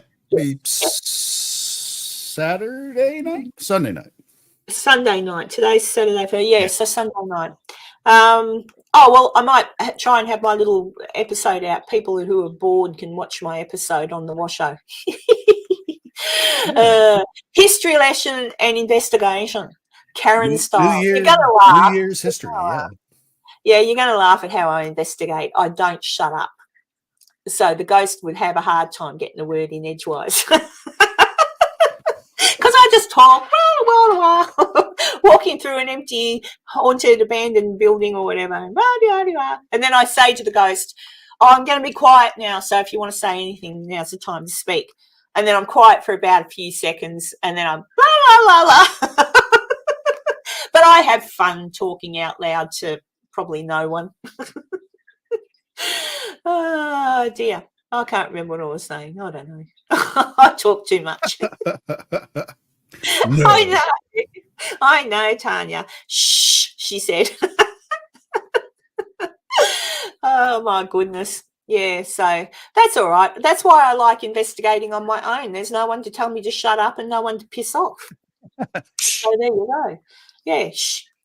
But never mind. It is how it is. I just figure, to be quite honest, I figure if there's a ghosty or something around, you know, they'll make themselves known if they want me to know they're there.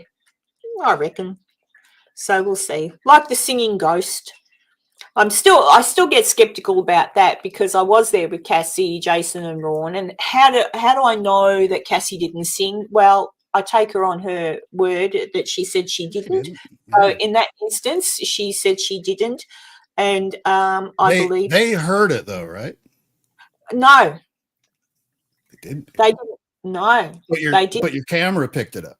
My camera picked it up.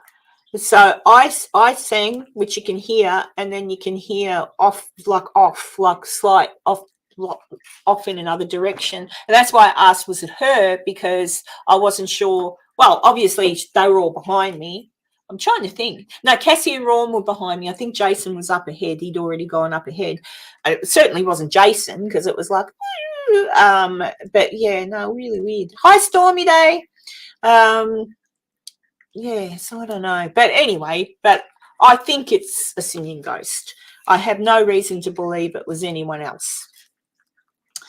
I don't know, Daniel. I don't know where Jason has been. I did see him on a live. He came on briefly on Christmas Eve here to say hello to everybody and gave away one of his calendars, which was kind.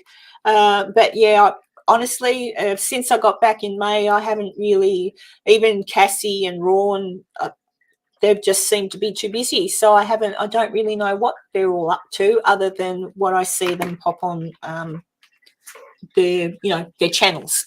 So I don't know. I guess he's working, and so is Cassie. She's very busy with her new job, and yeah, I think they're doing okay. Not sure, but there you go. Hey, I was saying the other week to you guys about this event I'm trying to get going in July in Virginia City. I'm just waiting. I keep checking my emails. I'll check again. Yeah, still nothing. I'm still waiting. I'm just going to check again now. I've emailed 3 people.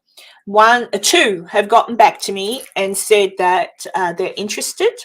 They just need to check their dates, etc. And because of the time of the year this is, just they'll be back to me soon.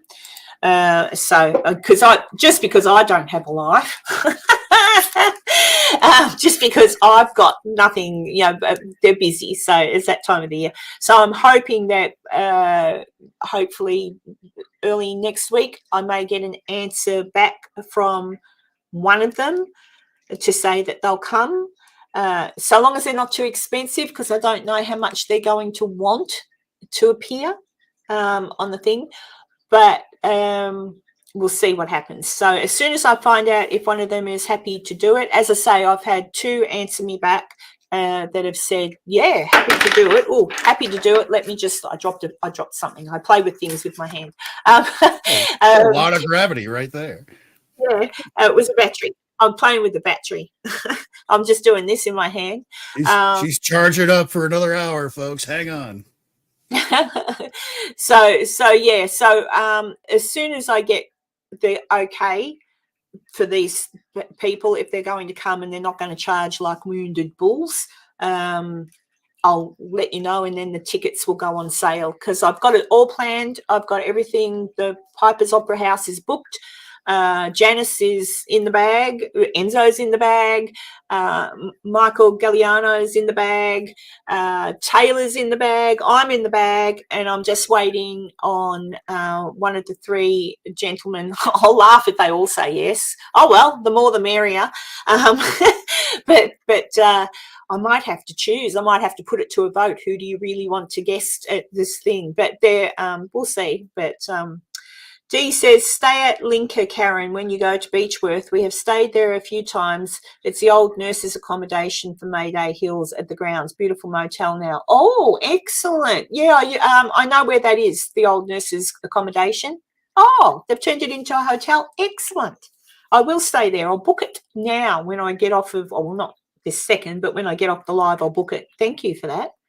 I'm staying with a friend, so I'll shout her the night too. Bay Area, when is the bag? Where? What bag? What are you talking about, bag? Daniel, have I missed something? Oh, gee, what's wrong with your leg? It's all right. Sorry, Enzo, I'm just making sense of the chat. Yeah, I'm curious about that too. Yeah, what did you do to your leg, Debbie?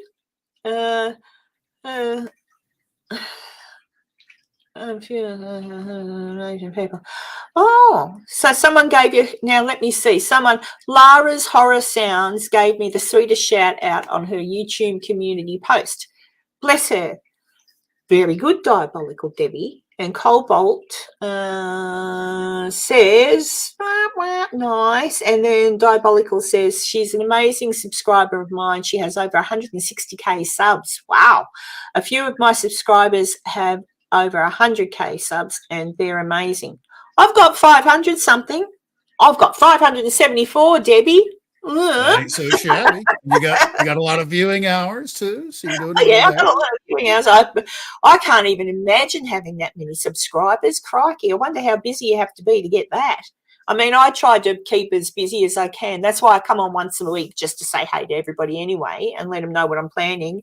But even just making my videos, I guess because of the research, that's what takes a long time. If I was out investigating every weekend, the investigation videos themselves really don't take too long to put together at all. They really don't, because you literally just take the footage, have a edit first and listen and see what interesting things you might find, and then it's just basically put them up, edit it together nicely, and away you go. But even for me, I don't leave it at that. I always stick something in the middle.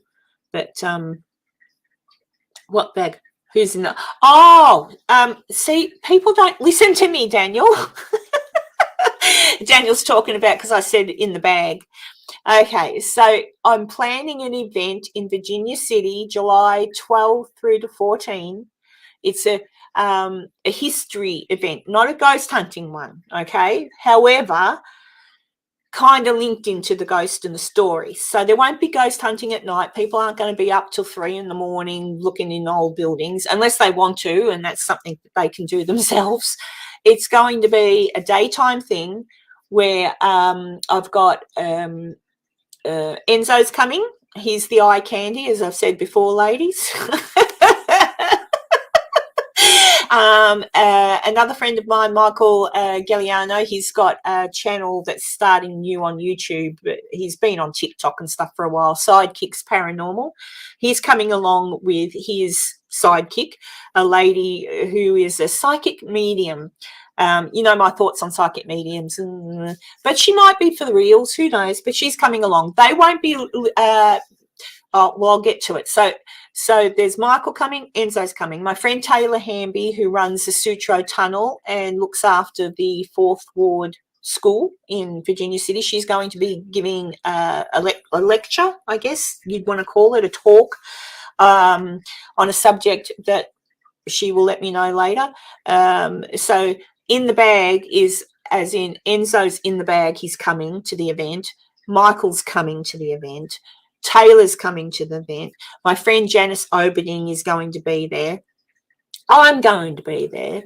And I've invited 3 other people in the paranormal field that also look at history as well to come along, because the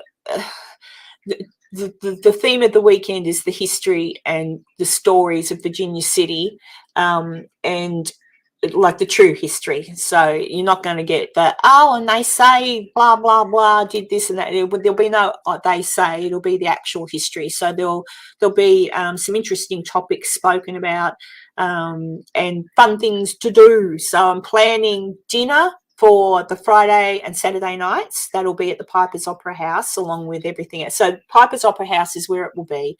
Friday night, you come along, you register, get your goodies bag. There'll be a little goodies bag of giveaways for people. And we'll have the dinner and a meet and greet. And I haven't quite figured out, but by the time that's all finished, it's going to be probably 9 o'clock or so anyway. And then on the Saturday night, or the Saturday. Whiskey with Enzo. Oh, what's that? Whiskey with Enzo. And then what else? And then on the Saturday, Daniel, there will be the talks. So everyone I've invited along to give talks. So there will be Janice, Taylor, myself, and, well, there could be 3 guests, but at this point I'm planning on one of the 3 saying yes. So whoever it is, the mystery guest will also give a talk. And then that will be followed by a break for lunch. And then we're going to go on a tour of the 4th Ward School, a private tour of the 4th Ward School, and then down to Mackie Mansion for a tour. Piper's you'll get a tour of anyway on the Friday night, so you can have a look around that. And then a panel, so everyone who is there, so Michael, Enzo, the 4 speakers, etc. on the Saturday night, there'll be a bit of a panel, and everybody that's there can ask questions or whatever you want to do.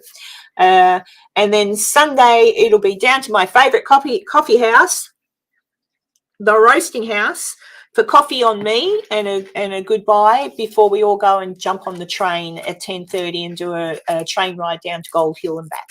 So that's the plan. That's the plan. But there, a live stream from it. Oh, I don't know. I don't know how I'd do that. Maybe. I'm not sure. But probably not. I don't know. I'll hold the camera and we can film you doing some exciting things. Oh, well, you can, yeah, whatever. But that's the plan, and it'll be tweaked a little bit, also because I've got Piper's Opera House. There'll be a couple of people I'll sort of draw out of a hat that can investigate the Pipers on the Friday and the Saturday nights, because we only have it till midnight, unless I can push a little further and get some of the lovely girls. Oh, the panel live stream. I would think at the minimum we could probably record it and then you can play it back later. Yeah, just because the only reason I think that is because people will be paying for tickets to come to this event, and it would be unfair to me. It would be unfair if there's a live stream of the panel and people, you know what I mean? I don't know. Oh, we'll see. We'll see. We might be able to, but I think Enzo's idea is good. Just I can film it, and then as soon as it's filmed and it's over for reels, then I can just live put it on maybe edit out a little few breaks and things like that we'll have. And then I'll put it on so you can see it, the next day or something. Hopefully you'll be well enough though, Daniel, and you might be able to come and visit me and at least have a cup of tea. But yeah, because I think Daniel's only a few hours away. Make it fuzzy and hard to watch. No. Anything that might be the regular thing. anything I do. So that's the plan. So far, so good, and we'll see how it goes. But that's the plan. And because I get, as you know, I'm pretty passionate about Virginia City. I love Virginia City. I want to get back there, but I also, when I was there last time, it's amazing how many of the locals are actually keen for the history of the town to be told more so than the ghost stories. So what's going to happen within the history talks is that you'll learn the history, and I'm going to basically talk about a lot of these buildings and places within Virginia City, deaths that have happened that people don't know about, and clear up some of the stories, because some people don't watch my videos. Some people don't watch them. So recap a few of the things, so that when people do go to Virginia City, if you are going to investigate and you go to Virginia City, the history of the place itself is magical. You don't really need the ghost part. But if there's ghosts there, you're going to learn who they might be and where they might be, as opposed to the crazy stories that are out there to just basically sell tickets and get people in to investigate. Because there's so much, for example, about the Mackey Mansion, and I'm getting to that because I've already told you guys I'm putting together an episode about the Mackey. But there's just, like, I put an episode out about Mackey, my investigation there, but what I mean is the actual true history of that place, the people that did die in there and the people that are dead nearby and all that sort of thing. You don't get told that. You just get told a story about a lady who fell down the stairs that never happened. You get told about kids that died in the house that never happened. Like, there's so much about that that's just rubbish. And it's sad because people did die in that house. Some of the supervisors of the mines did die in that house, and nobody talks about them. So, find out who's haunting the antique store next to the cigar bar. What side of the cigar bar? Hang on. Cigar bar. I'll look into that, actually. Thank you for the heads up. I shall. Yeah, how dare they not watch my episodes? Shame on them. It's just, because I've noticed that sometimes I put out an episode and I've spoken about something, and then someone in the chat will go, oh, hey, didn't such and such happen there? And I'll go, you didn't watch my episode? No. No, go watch my episode. It'll screw up my face. You will have to grind. Grind what? What are you talking about?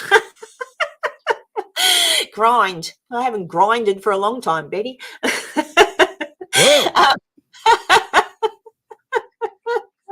The only retail store. I'll have a look. I'll have a look at that later on this afternoon. I'm finishing off my episode on the Washo. So I hope to have that out tomorrow. So keep an eye out for that. And like I say, it's New Year's Eve. So if everybody's doing stuff, just remember I've got an episode out and rewatch it at another date and let me know what you reckon. Because I always like to know what you think about, because the research, it takes me ages. It usually takes me a good couple of weeks to get into things, and sometimes longer. That's why some episodes I put out the investigation bit with a little bit of history, but then I realised, oh my God, that's so full on. Like, it would take nearly a whole episode to do. And I'm working on a Julia Bulett one at the moment, so I've got 3 running at the same time. I should really stop and just do one, and then. But what happens is when I'm looking, like for example, when I was looking at Julia Bulett, something come up in her story that led me back to the Mackey Mansion, and I'm like, oh. And then I'll be looking at something in the Mackey Mansion that leads me back to the Washo, and I'm like, so it's like they're all connected. It's really weird. Hi, Cryptor. Hello. So yeah, so that's my plan. So watch my videos, especially watch my videos. I only need 150 more watch hours. Ooh. Yes, Julia. Were you listening to my little story earlier, Daniel, or you were not here? You probably weren't here. But guess what? Julia was never in the cigar bar in the thing there. Just saying. They're just saying. And the crypt in the Washo, never used for bodies. Just saying. Oh, okay. That was actually going to be my next question. Is the cigar bar like a hot spot because of what it was? But probably for what it was, I would think. I'm still trying to locate. I've located the story of where that started about Julia Bulett. I've located where that started. And no, Julia Bulett was never anywhere near the cigar bar. I'm not opposed to some extensive cigar research while we're there. I haven't had a cigar in a long time. Sounds good. Well, but the cigar bar was a funeral home. That's what it was. It was built in 1876, and it was a funeral home for a fair while. So, yeah, there was, Daniel. It was a funeral home. It was something Meyer, and actually, I haven't got my thing in. I can't remember, but yes, it was. It was definitely a funeral home, but it is not the funeral parlour / home that looked after the burial of Julia Bulett. So the story about her being kept there, etc., is not true. That story was written in the 1980s by a lady. It's actually in her little book, but she doesn't say where or who told her that story. So I'm still digging to find out if there was ever any bones or a body found in the cellar there. But if there were, it was not Julia. It just wasn't. I dare say from everything I've written, she is absolutely 100% buried where they think she was buried. But yeah, so there you go. But I'm making an episode. I'm working on it as we speak, Daniel, so you can watch that when I'm finished it. So I've got lots of things in the works, and I'll try and get them all finished before I leave on my road trip next week, so I can release them. And I might even do a little live stream when I'm driving to keep me awake. You can see where I'm driving to. I'll put you up the front and you can see the road. Hopefully no kangaroos jump out in front of me. Hey, Betty Hanks, hello. Have I missed anybody? I don't think so. Stormy Day, I said hello to you, didn't I? I hope so. But yeah, so that's where I'm at. Any other questions, Daniel? Daniel always has some good questions. Good primer for what the plan is. That's great. I dropped your link on my channel to help. Oh, thank you. I'm assuming you're speaking to me, Cryptor. Thank you. Yeah, I've just I had a look on my little thing the other day, and it tells me how many watch hours I've got. So I've got enough subscribers, and when I look at my normal analytics, it tells me I've got 3,150 watch hours, which by rights is more than enough to become monetized, right? However, when you go into the other button that says earn, and you click on the earn button, it says I've only got 2,850 watch hours. So there is obviously some link that gets refreshed at some point. But yeah, so there you go. So not long now, maybe for my birthday. Who knows? Yes, we'll see what happens. Hey, Crypto, am I subscribed to you?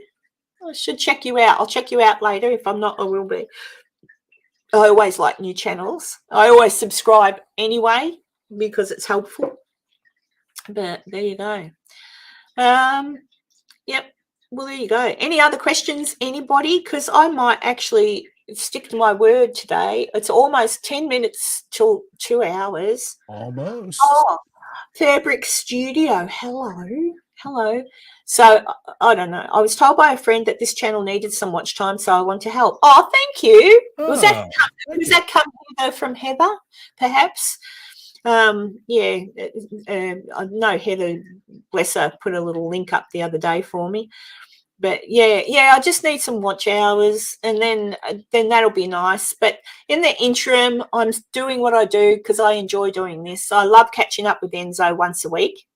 He's a fun person. He makes me smile. He's very nice, people. He's actually a very nice man. So there you go. Yeah. Some lady has to snap you up one day, Enzo. Have you not got a lady? Have you not got a lady? Have you not got? I do not have a lady. Oh, no. But then you know what? I don't have a man, and I'm happy without a man because nobody can boss me around.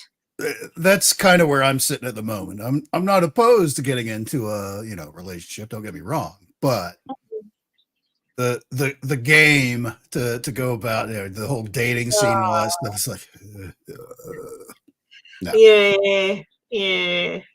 Yeah. We try to have a good chat, but yeah, I don't know. I don't know if it's a when you get older thing, because I've known women that always need to have a man, and I've known men who always need to have a woman. But I know a lot of people who you get to a certain age and you've done all that, you've had your kids, you've been married, it was a disaster, and now you're on your own and you're just doing what you want to do and have fun doing what you like to do. Nobody bossing you about, no one expecting dinner on the table, no one going cook because the place is untidy or whatever. Right. I must admit, I do miss having a partner, like a friend, like a male friend, not in that way. I just mean a mate that's nearby that will do stuff with me, like, I don't know, come and help me weed my garden.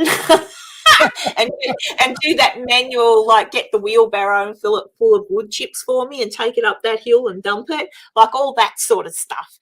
That would be super handy. But I can do it myself. It's just, I don't know. Sometimes it's nice to have somebody to chat to. And like Cheryl says, I've been myself for a very long time, and it was about 2 years ago. A friend of mine, he was retiring, and he had like a couple of weeks. Basically, it was I offered is like, hey, look, you can stay at my place for the week period of time between. Rather than, because he had a small apartment that he was renting. It's like, I don't want to pay for an entire month and I'm only going to be there a week. I was like, just take your stuff. I have room. You can move here and just stay in my place. I have a guest. This is actually my guest room is where this all occurs. This is my guest room. This is what the room really looks like behind me. But it looks all right like that.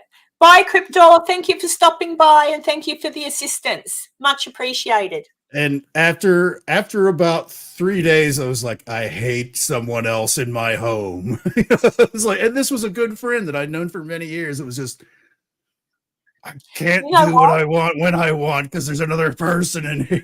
Yeah. I think it's actually interesting that you say that, and I wonder how many.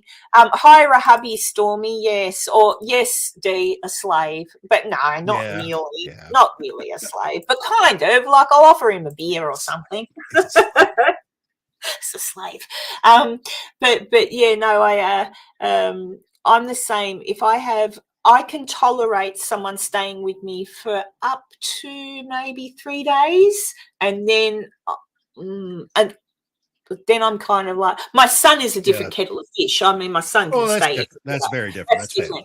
But and it's not that I don't love my friends or anything else. It's just like you, and it'd be interesting to see how many of you are like this too in the chat. You kind of, like,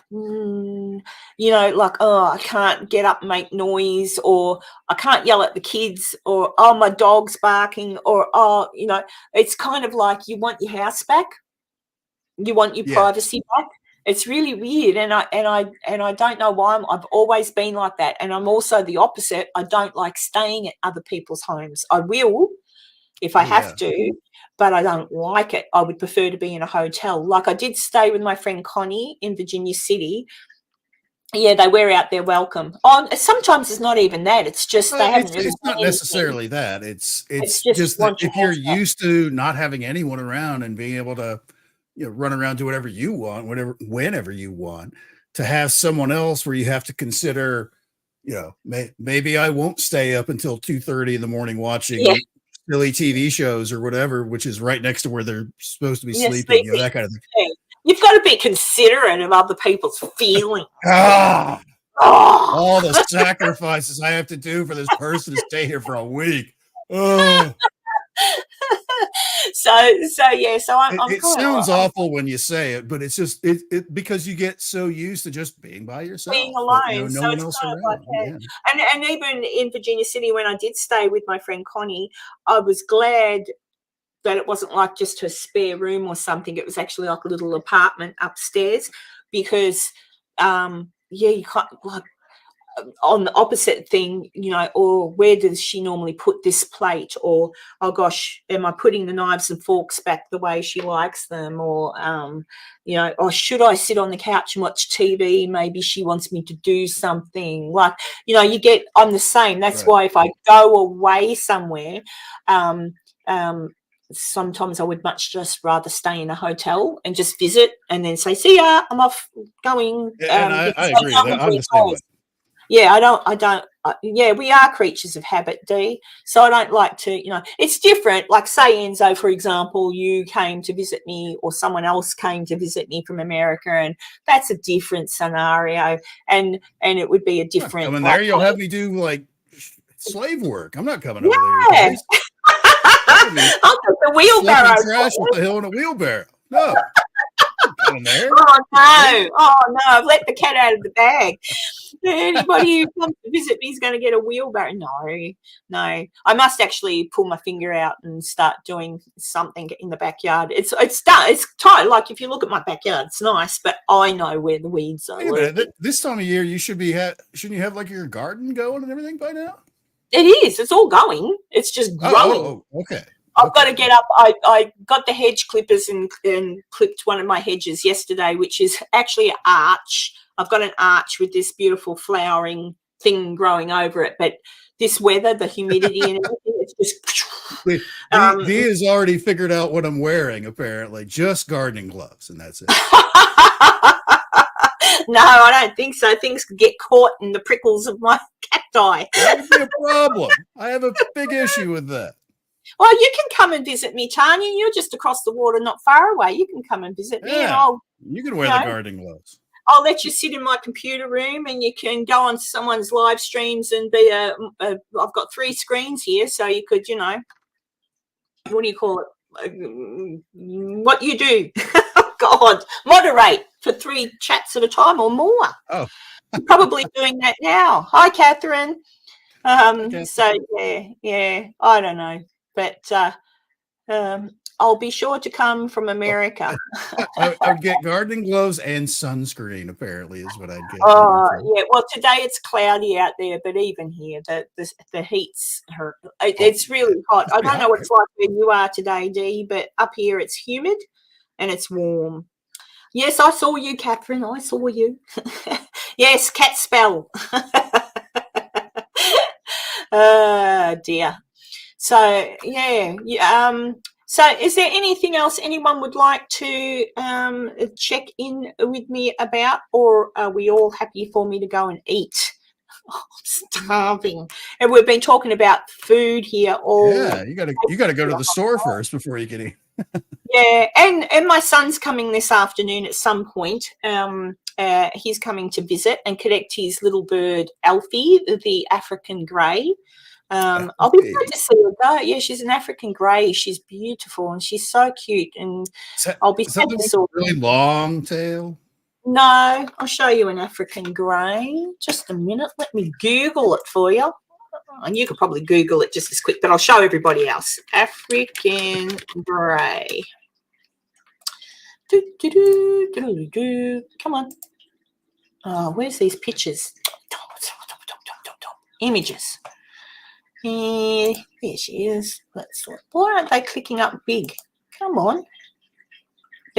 My computer must be having a hissy fit. Usually when I click on a picture, up they come really fast. But I'll just bring up this screen because it's been an a-hole.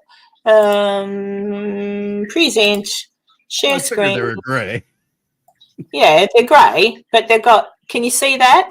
See how they've got Oh, the yeah. pretty red tails? I don't know if you can see one now. Oh, okay. Yeah, they're really clever and they talk heaps. But they where are we? But they mimic. Alfie,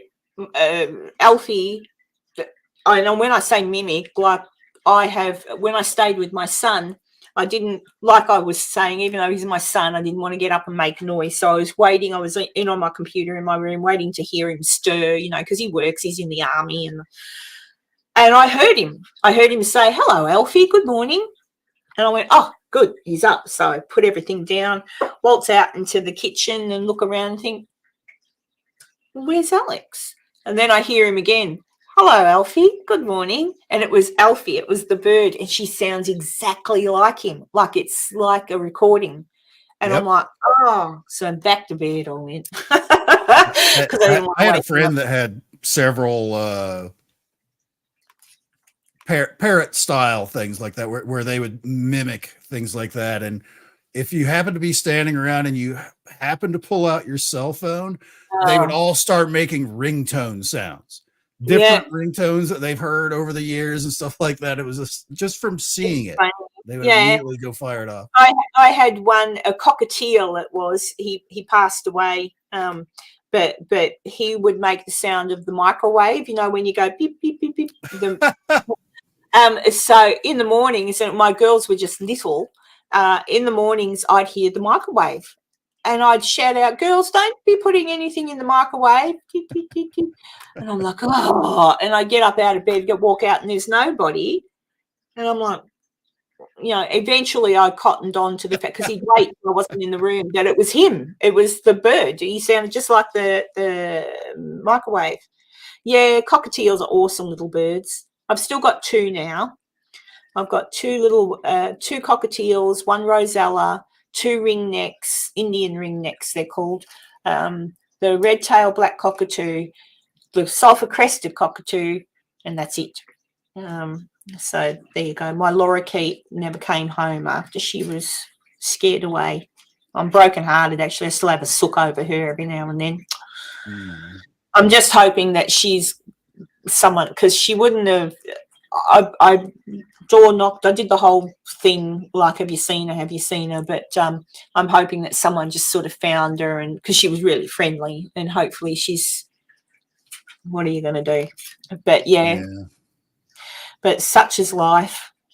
Are there natural type birds like that to Australia? Yeah, there's a whole heap that come into the backyard too. So that's the other thing. I'm kind of hoping that maybe, because there was one boy, well, I'm assuming it was a male, that would come in and sit on her cage and talk.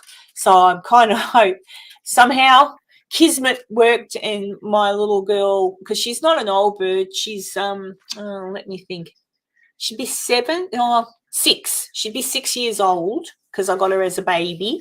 That's why she was called Boss Baby.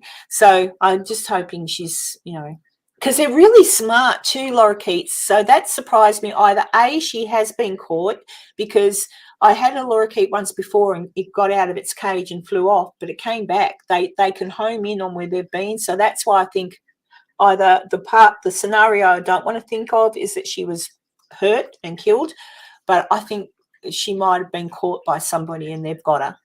So every now and then I still, put something out and say, "Have you seen this bird?" But never mind. So I'm very, but things happen. Budgerigars are Australian. Singing budgie, Kylie Minogue. Yeah, budgerigars are an Australian native bird. That's where they come from here. So a budgerigar is an Australian native bird. So I do, but like everything, I think even cockatiels are. I could be wrong there, Dee, but I think cockatiels are as well. So like everything else, they get shipped overseas and people breed, and they breed. They can breed. You can breed them quite well. But there you go. So guys, I might wind it up because I really am hungry. I'm really hungry and I need to eat, and I need to go to the supermarket, and I need to prepare a bread pudding for my son. I've done the housework, so I don't have to worry about housework. You got to get some pork rinds. I am. I'm going to try the pork rinds with the salsa. Pork rinds and salsa. Just pork rinds and salsa, no sour cream or cheese, or just salsa. I'm just a salsa and chips kind of guy. I never got that fancy to have all that stuff. I mean, you could add those things if you like, but no, I'll try that. I'm going to eat just about everything we talked about. That's how I feel. Oh, Steph, I tell you what, yes, I will. Everybody today has spoken about their chicken and creamy sauces, and I love mushrooms, and we've talked about cheesecakes and keto and hamburgers, but the good kind without the bun. Like, yeah, lots of. So I'm pretty hungry. Hello, Sylvain. Thank you. Yeah, look, I'm amazed. I'm actually saying I'm going, and I'm going to go, and it's only been 2 hours, Enzo, instead of 3 or 4, because we can talk. We're starting a new trend here, going into 2024 with a limited 2-hour show. I know, it's amazing. But yeah, keep an eye out. I am going to work on my episode tonight. I'm going to work on, because I've put it all together. I've edited it. I've just got to put in my music and a voiceover for the history part, and it's done. So I will try to get that out tomorrow. So keep an eye out for it. If you are busy with life on New Year's Eve, congratulations. I'll probably be in bed by 9 o'clock. But do watch my episode if you can, and if you can't watch the premiere, because I'll just stick it out there and I'll watch the premiere, but rewatch it, and watch some of it, because I think you'll like it. For anybody who's interested in the Washoe and the actual history and who really died there, I think you'll like it. And where they're buried, so you can visit them if you're in Virginia City. So there you go. All right, everybody. Love you heaps. Thank you. Thank you, Enzo, for being here, my friend. Thank you so much. Everyone have a safe and happy new year. Yep. Oh, Catherine, stop it. Catherine always counts how long it takes. I'm pretty good. Now you've made me stop again. See, Catherine, why do you do it? So everyone, a safe and happy new year. And I hope next year, if this year's been crappy for you, I hope the next year is really good. I'm psychic. Everyone here in the chat is going to have a brilliant new year. Love their jobs, make lots of money, have new relationships, and get married. There you go. Except for you, Enzo. You got it all wrapped up. I've got it all wrapped up. There you go. I love you all. See you, Betty, Dee, Tanya. Tanya, thank you. And but I'll talk to you again soon. All right. I love you all. Thank you. Bye.